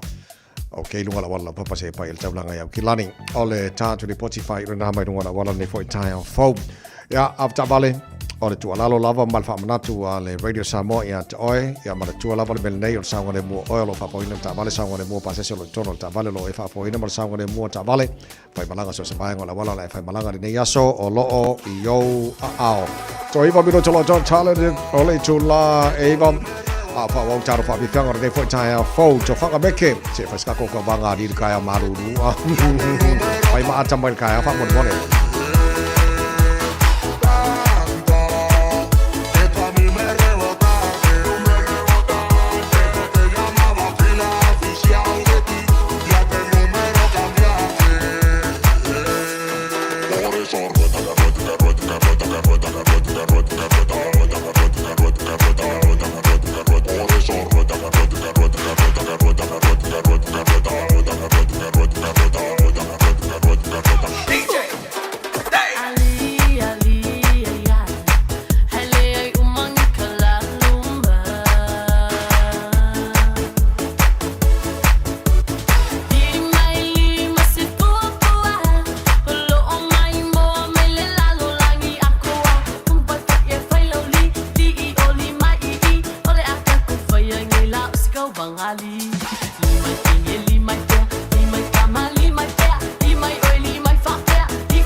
Vi fiaga boy radio Samoa le nei Taeao Malu lui no joy lima mala fa mino jolo to joy the tale ole tu la eva saudi mai mo tatu telefon so I say uli malau pa mai ani so fa fiaga le Taeao fa fora te noi mano mo to malau le nei Taeao tono la ta vale tono fa fanga wenga no on Facebook ma YouTube radio Samoa ma tatu FM 106.1 Samoa pesa de mo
Taraflava o David Tua le nei, olo e whaafonga mai pēi le Radio Samoa, tasi lima I watolu a mo, Samoa I manuia lau whaafonga, ma lau whaasausaunga.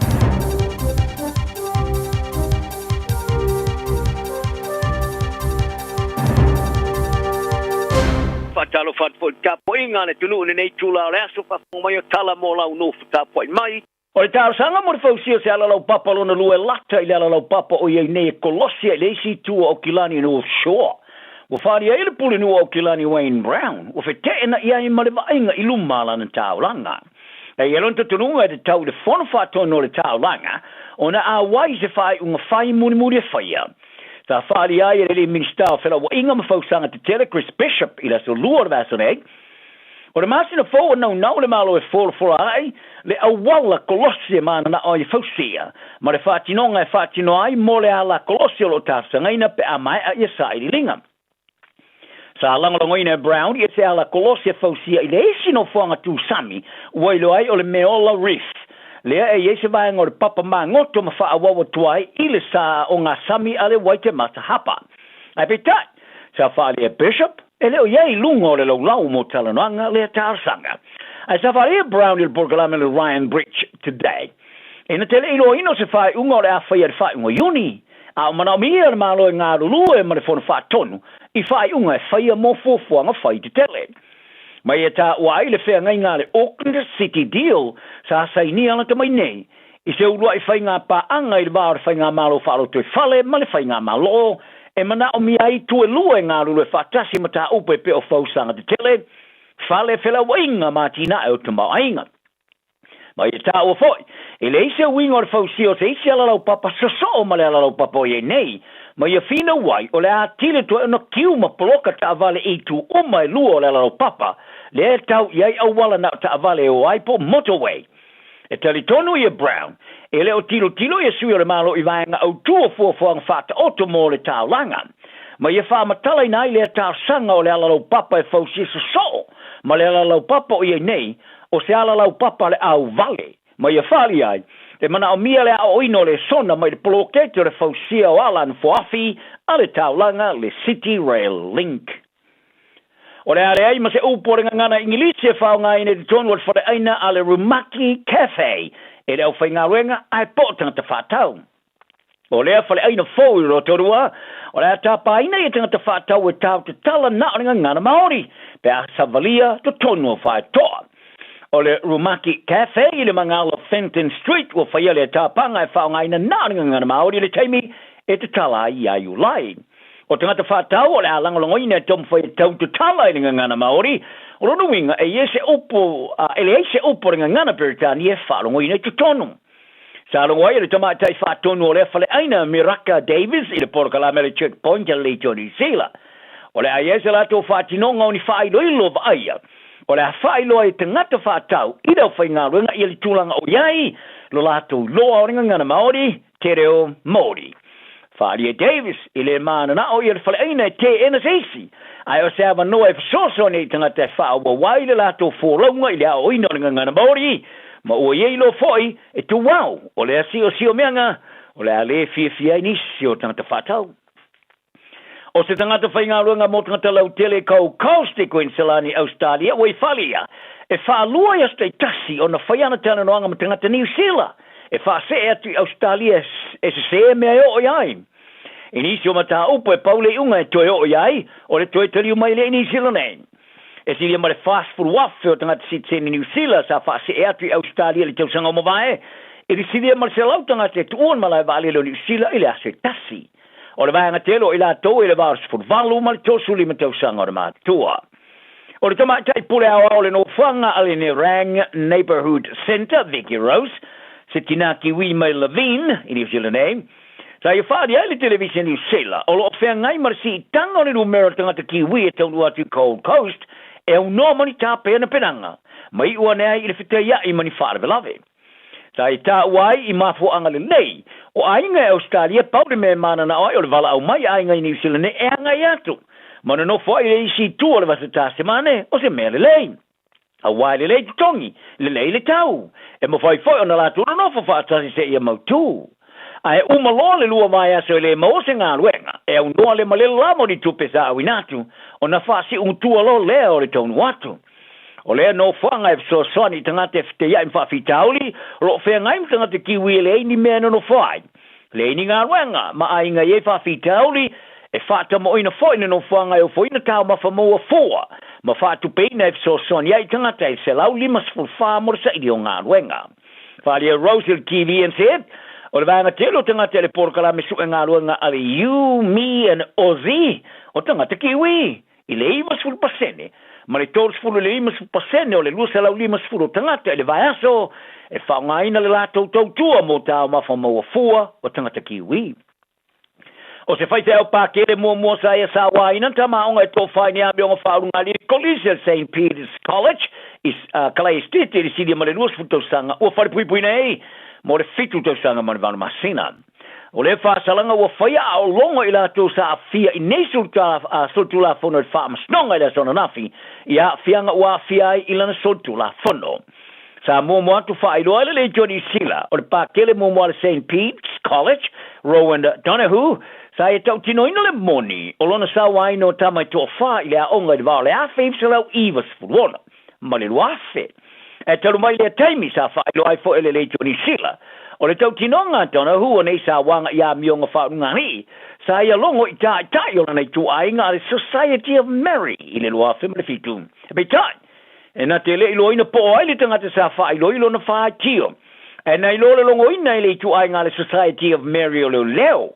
Ai o lato au inatu i a tona hu i Australia. Mo le porkalame mo leo na masina. E ofo ina le whaapase ngana matong fitinga therapy, mo te ngata e tua ia le whai o sa wanga ia me o ngā whaunga li.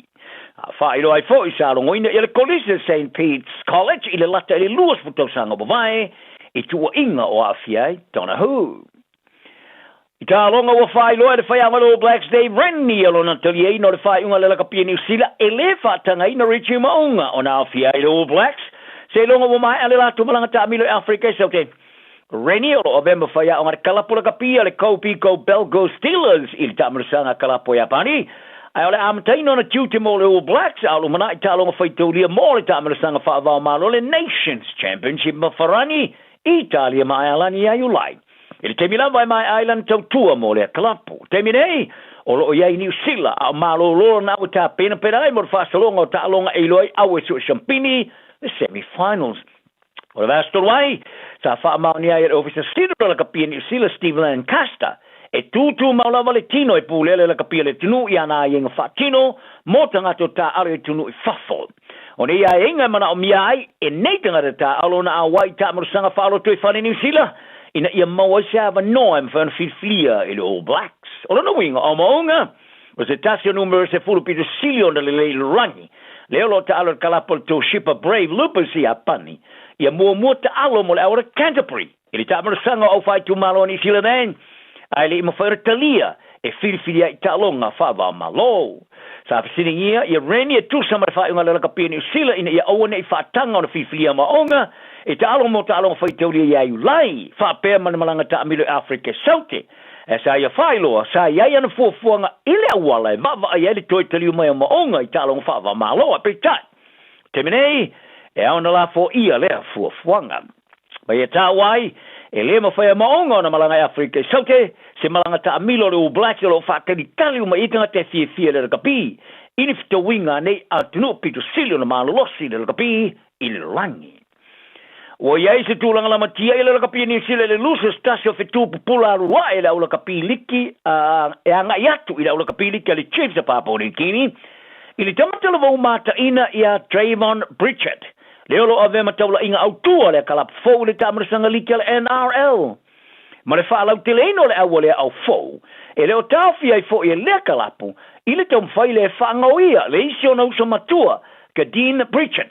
Leo lo ta alo mo le aura kapia so whanua whasi i vailua le Brumbies. I le tamarusanga o le Super la kapia Pasifika. Lipo te aile lo minga le Sydney Morning Herald. O le auso e a Pritchard a whono masui officer kalapo le Chiefs i Brisbane. I le aso nei. Lea sa fola sia i ar kalapu i ar whengainga mo Trayvon, es fruiva tau sanga, ma ke din es ulua sutas tau sanga, ina ia awa i atua i le Chiefs mo le loa whimare no fulvalu. Tala sala lau foi, O lo turi le kala puliki pa poni kimi, ia le fitu pupula le Wallabies Joseph Augusta Swari e tu sai masemoni mau fa moina. O le sui o le to Samoa ia Jerome Luai, sa ve mau luai tamata alo la lo o sainiam e le PNG Chiefs. E to ono ia tamata alo mai lau kapia Georgia, wa ave ia fa sa pito umio le tapu na to ta alo. E au fie mai tama to tase sutas to sango fa sai. O le to ono sa au fie se fainga fa la tua fa mamango le fa sui ia lo fe au vai tama ya oina. E su ina moni vai lau fa sai na sa fa ina. E se tasi o whainga pi o whaala tua pito tele atu lea i ta'alonga.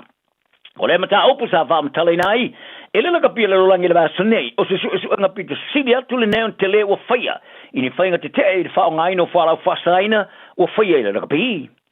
Sai wana ina suia umatanga whainga o langa fau le ofise su ai whaala o whasaina Georgia, a o whaia siaki ale ofise te te i whaala o whasaina ala rolangi, pe o iai si ta'alonga i le atulu o a awhia i nei whainga, fai mamango. Tala na mai au te romo ne yaso, maua o ile nganga maua lalo, maua so a Sophia Fia. Taeao for Samoa, o Mr. Cowboy le nei. Whaafafonga, ma mai mo mai pia i le Radio Samoa. Yeehaw!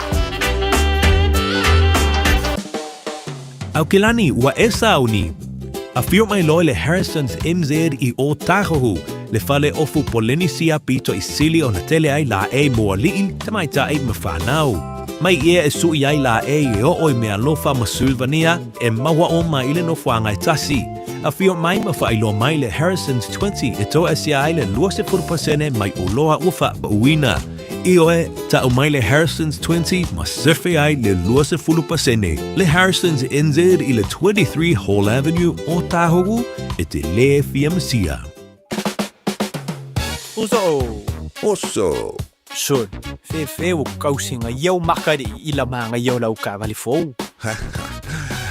Wai amu show so. Bag. On Enterprise Motor Group man ka. Wa uso yai kaya wangi. Le yang whakamoe dau whainga duenga. Ai o akure a fia wa show lau ka mai lunga lawan. Pa wa koinga ka vale. Piki apu SUV, van. So koinga ka vale ha. O fe faltava. O le lima ongo fiku Great South Road man ka. Pe vile le over se lau lima o rua kodfa. Enterprise Motor Group Manukau. Sa ili, fili, ma ave loa lau ta'avali. Le Shine Dental, lau fale fa inifo fa moina. La to te fai fofa tal no ango unifo. Ia so lulu tai tasi. Tele e wala me fai ona tutong yai lau tong fitinga. A fio mai loa ile 5 Great South Road Manukau. Pe vili mai le lua fitu ono onu fa. Lua fitu ono onu fa. Mo le Shine Dental, e ia inga whapito. O e fufu e whaatau ese lo fale. E te manao sta ngate whaanongo ia oi, tau tua mo oi, ma malama i launga ngana. Vala au mai loa le malu mawhatau Bob le malu, i le olua tolu ono o, 5 lua iwa pitu. Olua tolu ono o, 5 lua iwa pitu. Talofa, we're the Katinas, and you're listening to Radio Samoa on 1593 AM.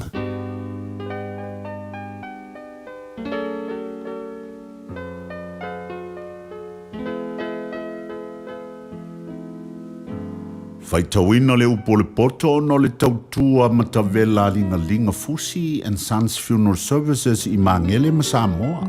I taimi o mawhatianga ma whaanoanoanga ona o le maliu. Manatua linga Fusi and Sons malana au nanga o le a whaamama avenga atu mo oe ma le ainga. Wala au i le telefoni 255 tolu o fitu.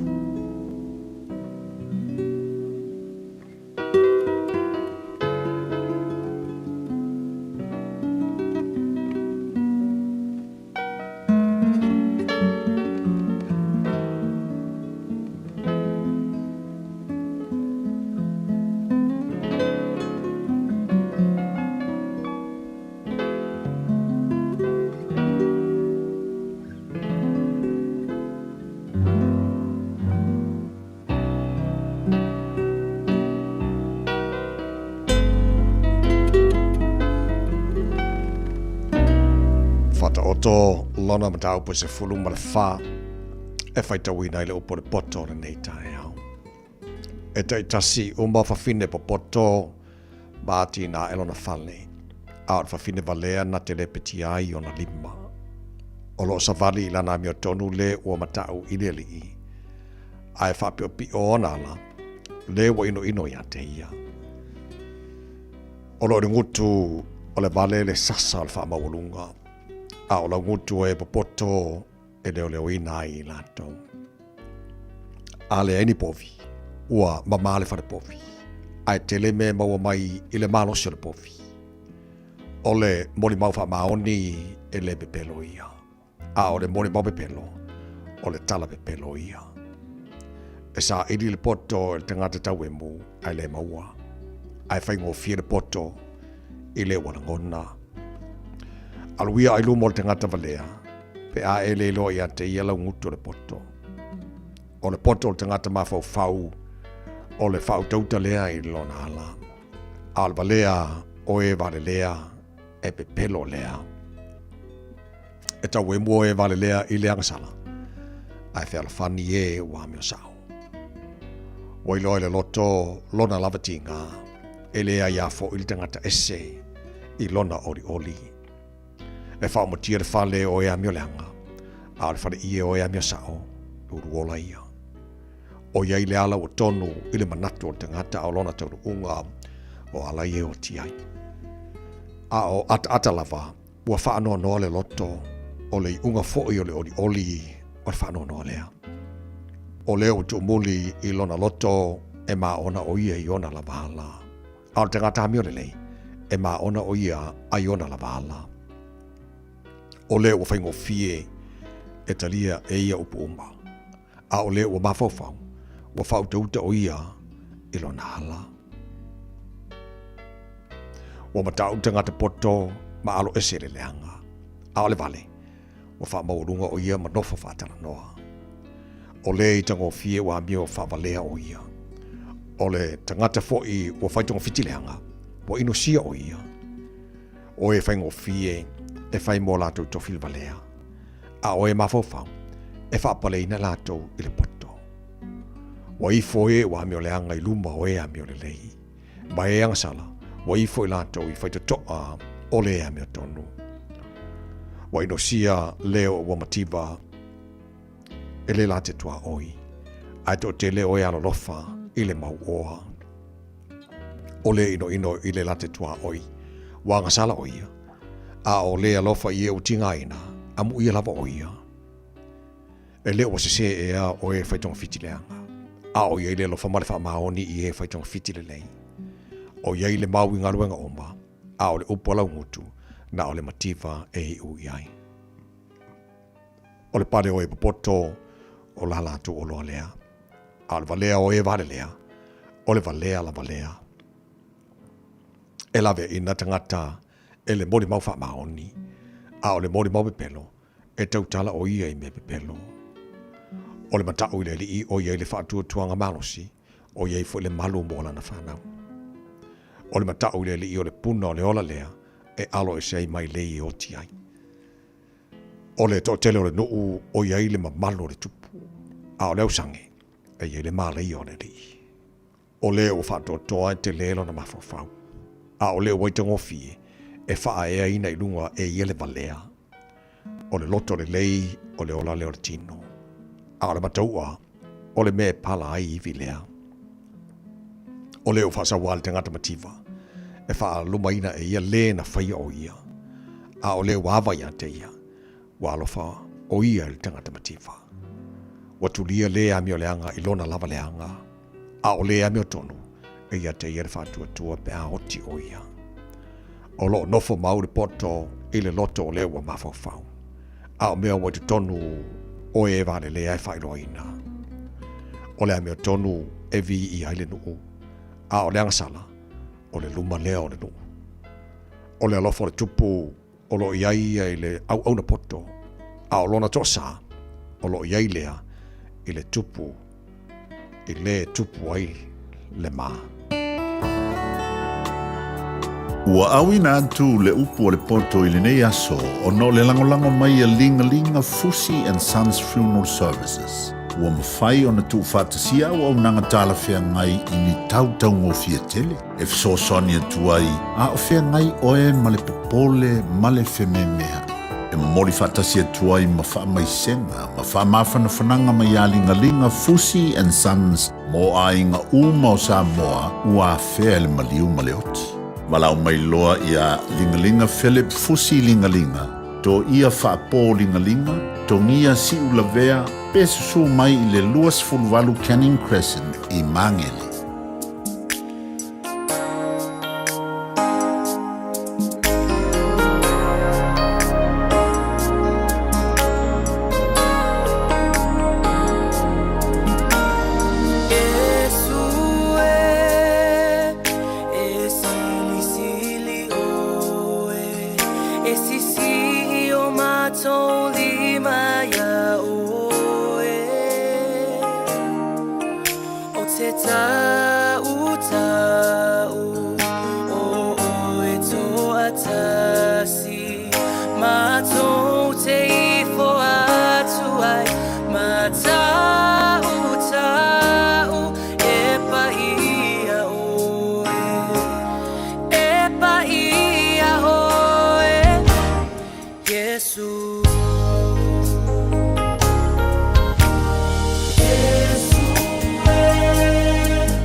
Ta lofa lava.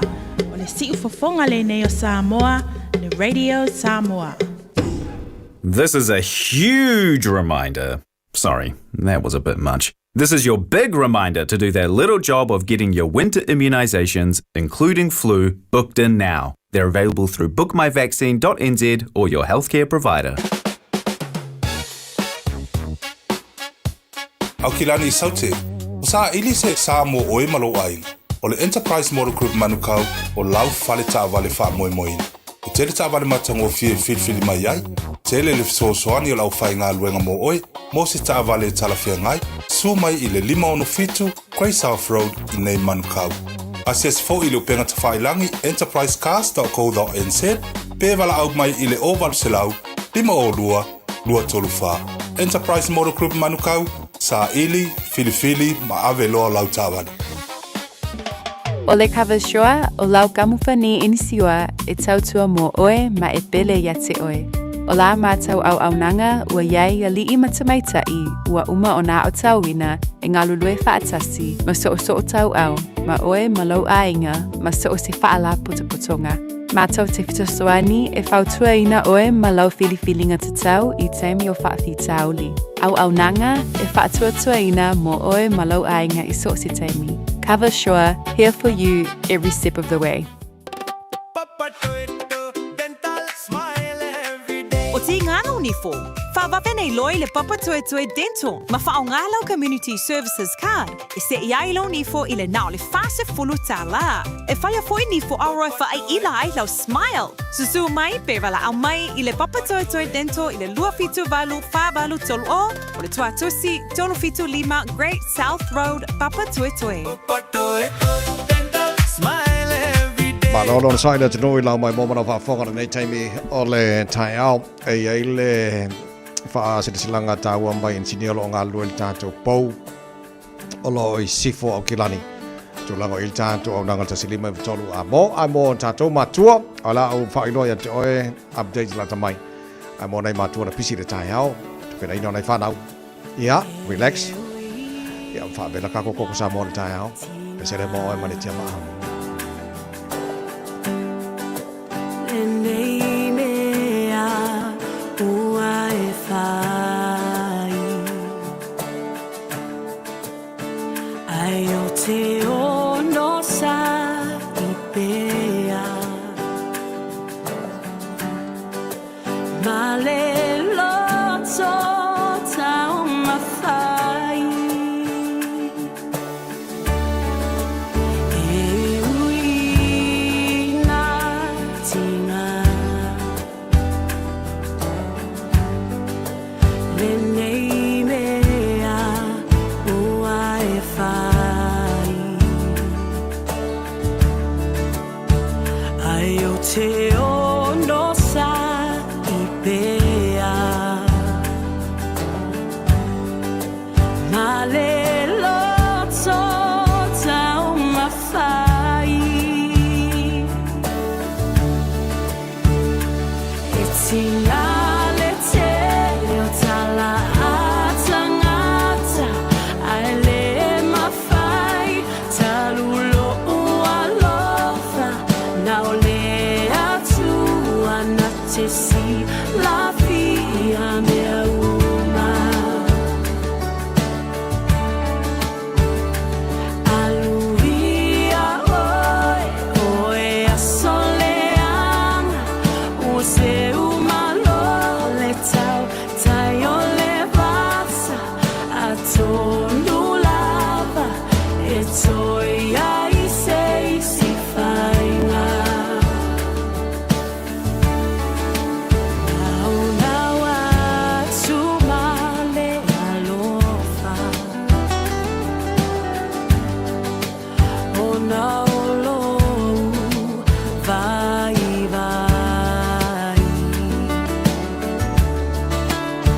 Fia mafuta fa atasi le atua na te foa I mai e tina le te leo tala a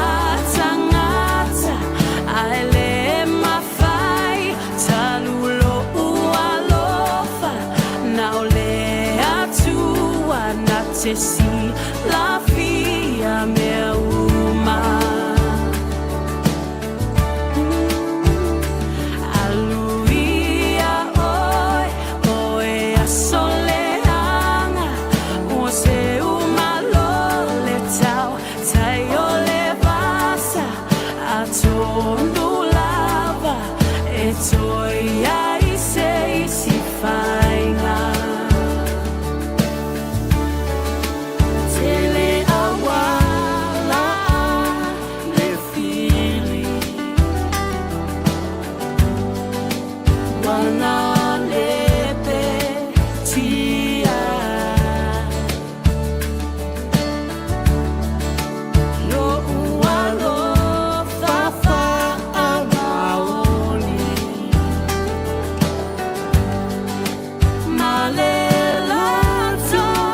tau mawhai, e tinga le tele tala atanga, ai le mawhai, talulo ualofa, nau le atua na te si la fia mea uma. Aluia oi, oe a soleanga, o se uma lole tau, Taeao le vasa, a tonu lava, e toia I se si fainga. La la la la la la.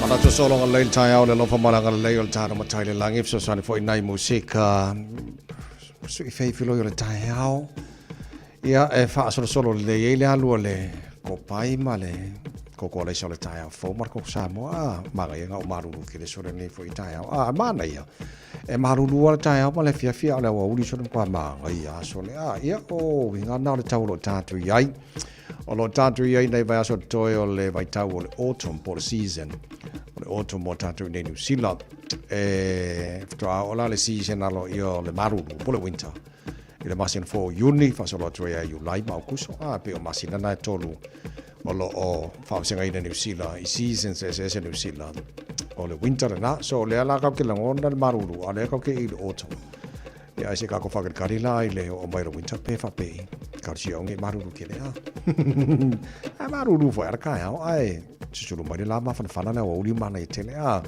o le afo tala la tamai insini o lo ngā lua tātou pou o lo I Henderson o le whaasilanga o lo tu I le tio umare o lo a fia lātu ngā ruenga o lo whai so I lau titu lātu pia wha Samoa o le kuata tai le limana nafi na toi fo umai le te lo isi ala leo o lo o a fia I ngā ruenga o lo whai le pou toi lau toi no mo la lātu whaasalanga se vanganai la te lo nisi o wale si whaasala lau so ala vela le watea o lo whaasala lau le ono o tolu AM o le Radio New Zealand National o lo whaasala lau fitu lima ono AM o le Rima Sanctuary o le olo o whaasala lau I malfono o Parliament New Zealand I le valu lua AM o le Radio Apna o lo whaasala lau le iwa o AM ia male New Zealand Media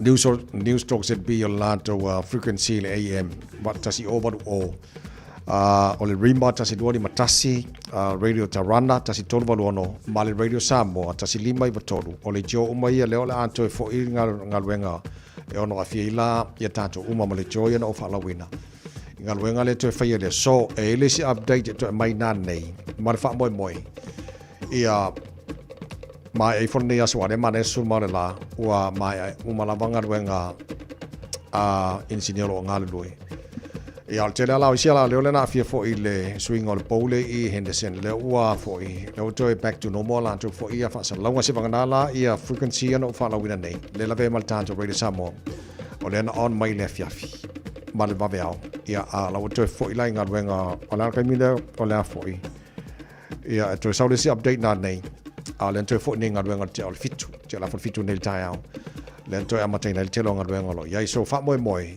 a so longa le leima mai umanga longa tau no mai fulni aso so this update na le fiafi ia o back to normal tato fa sa longa per masini ai ma lo on sai ma lo te talo ile atuno ia ona tulango ai ka ulo inga ngafi no fa tau amo ro ina nisi o ngalwenga lo fa ia tau lo na nafi o am kwa ku a ko uma la lo le po mia le sa fa sanga le ia ma Lincoln Road off ramp mai le highways for ono te le ropo matau ni se tatou na la sifo a ko roinga ngafi kwa ku le leia la le po umbi a le ngai ai ro winga la ko relocate le sipito te la me na te le ngalwenga ana engineer lo fight ya fa tai o le wa mai update a la te fa wa to ngalwenga nei ya mal fa mo sa le si update na nei ya mo kaunga ko fo tatou fa sa longa te la sia la le fo ile am ya lo go back to normal la to fo fa sa longa te mai la so nafi wo just tala le na mo la to ya ka ko la o sa mai ko te pe o mai fo ni aso o mai o manga wenga ya engineer lo ngalu ai ma lo te talo mo non sa va ai la sanei mai la fo furu lua ngal toru le afiafi e free o le tasinei au nanga give back community free lunch mo tato o la tama ftanga la o ngala ki alo local Taeao ia ai afas furu lua wa tau no o Riversdale or Reserve Avondale o na le fa tato fa mo modern na free ele lunch mo tato o ma lo ki no ko mangai fo tau la so sa so ma na ia na so hot kai ia po tama ftanga ia for your free parcel food parcel produce and vegetables yeah, like more for and also free clothing, kitchen items. Mal telo vai ngamo uma ila sa sa le aulana MC. Ele nga ma ko o ya mandai. Ala te tala la no a ka la ka New Land Henderson isi vai nga uma ka la ka fo ia o fo tatu nei saute a eva ko o si fo la sa palasi i ka ko la sa. Au tasina vai nga ya so sani for never time mo tong tarsi fa ka ko pa mai kele no ya so ne banga na fa na tu mo na tu ni time mo Taeao ai mo tato wale si fa salamu nga nga engineer lo fa ya na tala la tamai na ya wa fo ile fa fo mele tu me fa Taeao fo to los fulu mino tolo to talo le tu la se fulu to pa na mino tolo to le maru le Taeao le Samoa mo le fo ia so tofi o se fulu marfa ia so me o taro fo lo le lua fe lua se fulu mo le ono puni a la va se tamai titi se mamo mo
tele pa ape amani tupe mo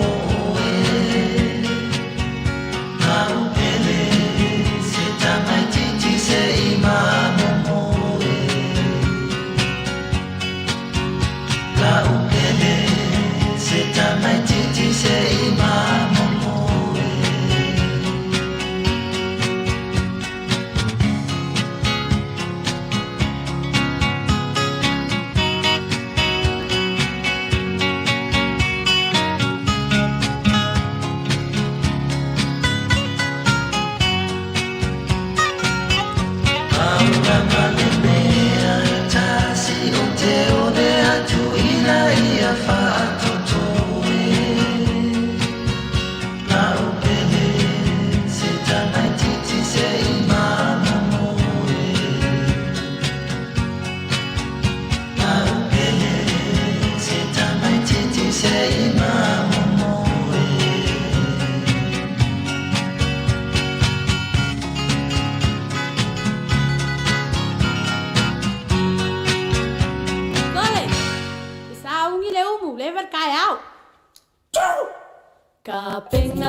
Lango i ku e whae au a le pusa Se ka amu e fisi fofo e mangi whahi walu mangi kalo walu ange mangi popo Pei ai ni ulu sa ongi e pusa le umu pea umanga mai a onga ka penga penga A wha kali kali sa ongi le palu sa mi lau whage laila langi nge ingalo se angi angi Vai lau popo ia lava malololo Vai le masi mangehi o valo lima Vai i o kalange po ia i le sasa e ao loa ma le umu Ma whaapulo Vai ni lau ngiu na rangi ako se kolu a whai Wai ai fu e le sua vai Le whai whea ue mua mua Le makai malanga sua le ai Nga lau ke le ko mai le pese Mali e pule Ka penga lo le umu e mua mua Lulu lango lango e kue whai Aua le pusa Se ka amu e fisi Fofo e mangi whai Walu mangi kalo walu ange mangi fofo Pei ai ni ulu sa Unge pusa le umu pea Uma mai Aunga ka penga penga Ao whakali kali sa Unge paru sa mi lau whai Rai na langi nge ina se angi angi Vai lau popo ia lava malololo Vai le masi mange i o valo lima Vai au kalange po Ia i le sasa e ao loa ma le umu Ma whapulo Vai i lau ngiu La langa i ap se kolu a whai Wai ai fu e le sua vai Se whai whea ue mua mua Le makai malanga sua le ai Nga lau ke le po mai le pese Mali e pule Ka penga lo le umu e mua mua lulu lango lango e kue whai Aua le pusa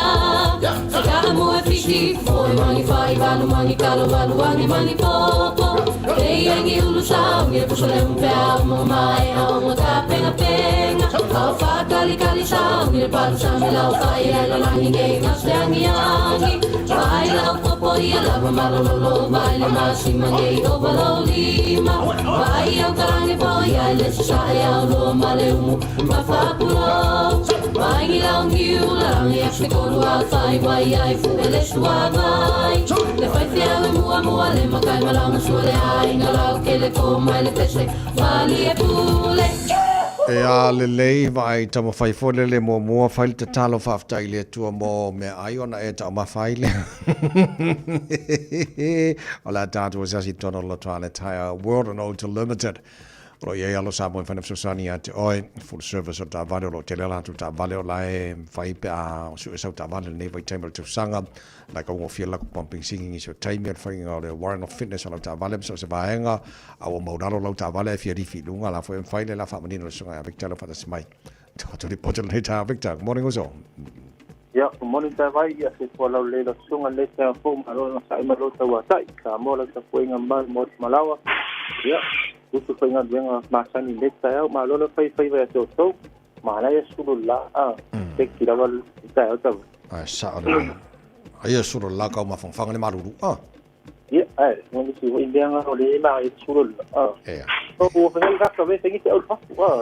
Nga de alam de si ko kiti vi ko. Ja, de leek met Tani Botti, Victor. Ya, tai tau mo am no amasa tira mato pa pensini ya matua suseni te ser tau tro sal mato pamu iba chasi ton tala sublima ma ko tiso todo tala iba seni.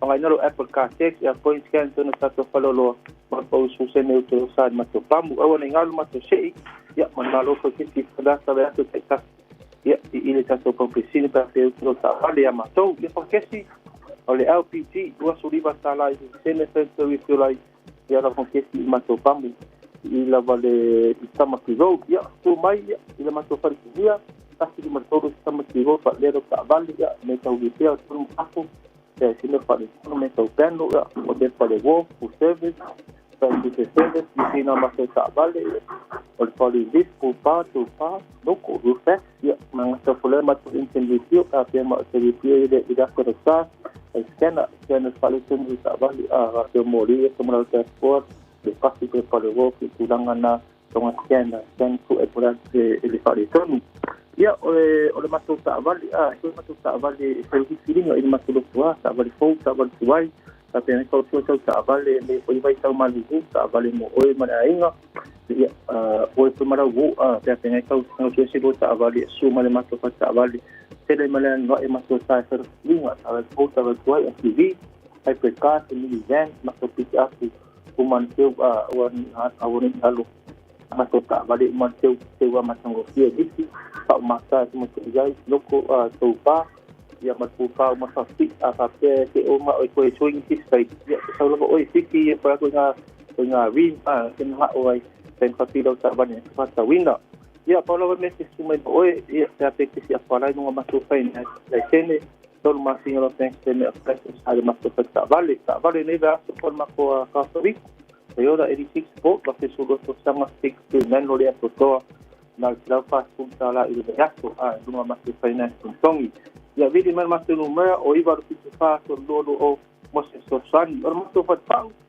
nei da o kasi to sul kasi to sul pecho o ta o to why ta te so so ki pa a pe o pa de tonu pa o sa ai wa mai wai kung asui o rasa wita tu vai ta Malu mas se dum awal pinilela man ni kung asumay sui pa all ta vale sui pa fast lima to ain patino la mastemi la na sikina tio mo sta vale lava mo ma tu kai suma ai nunga size 2 mo sta vale os lango sa design no mo ma to pa me ni o ta na lo suta la de se dum ma to finance pa umata mo ta to ko will ko ta to ta vale po so ni ma to fiti on next ko ham ki se perna ko sai do fitiring awas ke pole ha te ke sumai lago ko so ke ni sumai mo e se to ai ma to mo sa ma sari ta no me foi disi para usa sa no que na tenga venga más to mo so sani vili man mas to numero o ibo kita ki to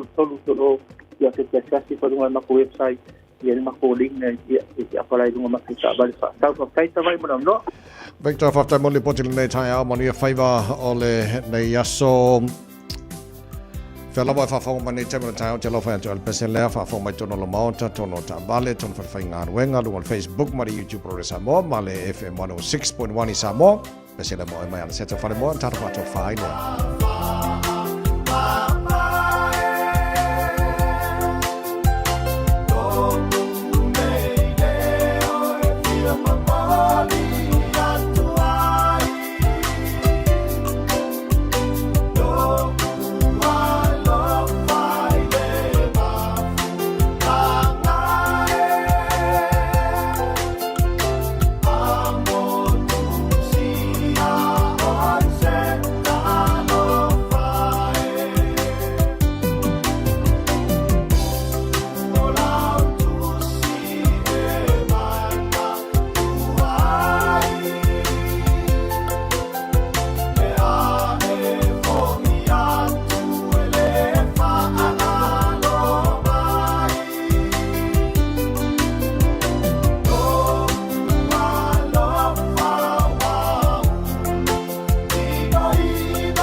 Samoa la tino pele amala iolo ao vajulo lima ta o fato faun ta maru ta ona na morne foi as tofi maria tele la morne yaso stay warm stay safe God bless tofa sefo le masina ua vai ai lunga o maunga ma fau ele uma le masina ua vai ai lunga o maunga ma fau ele uma ta la la la ta la la la la la la la ta la la la la la la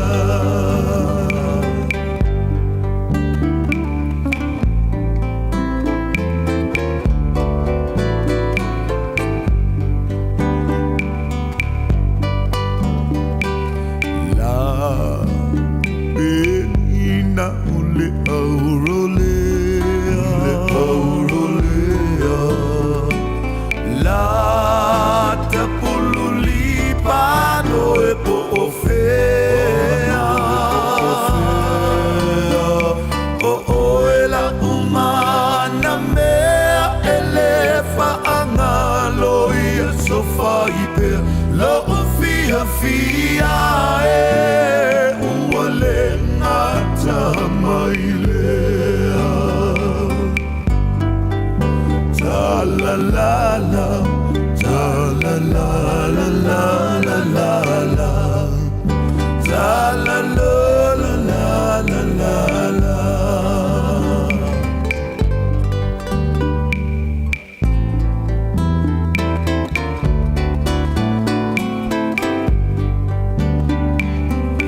va fukuma Samoa wa uneyo toa ualeva wotia sema osia umeula aua pa moi to fatu itongi ole ao tofa o elaudia ole amava e neitaua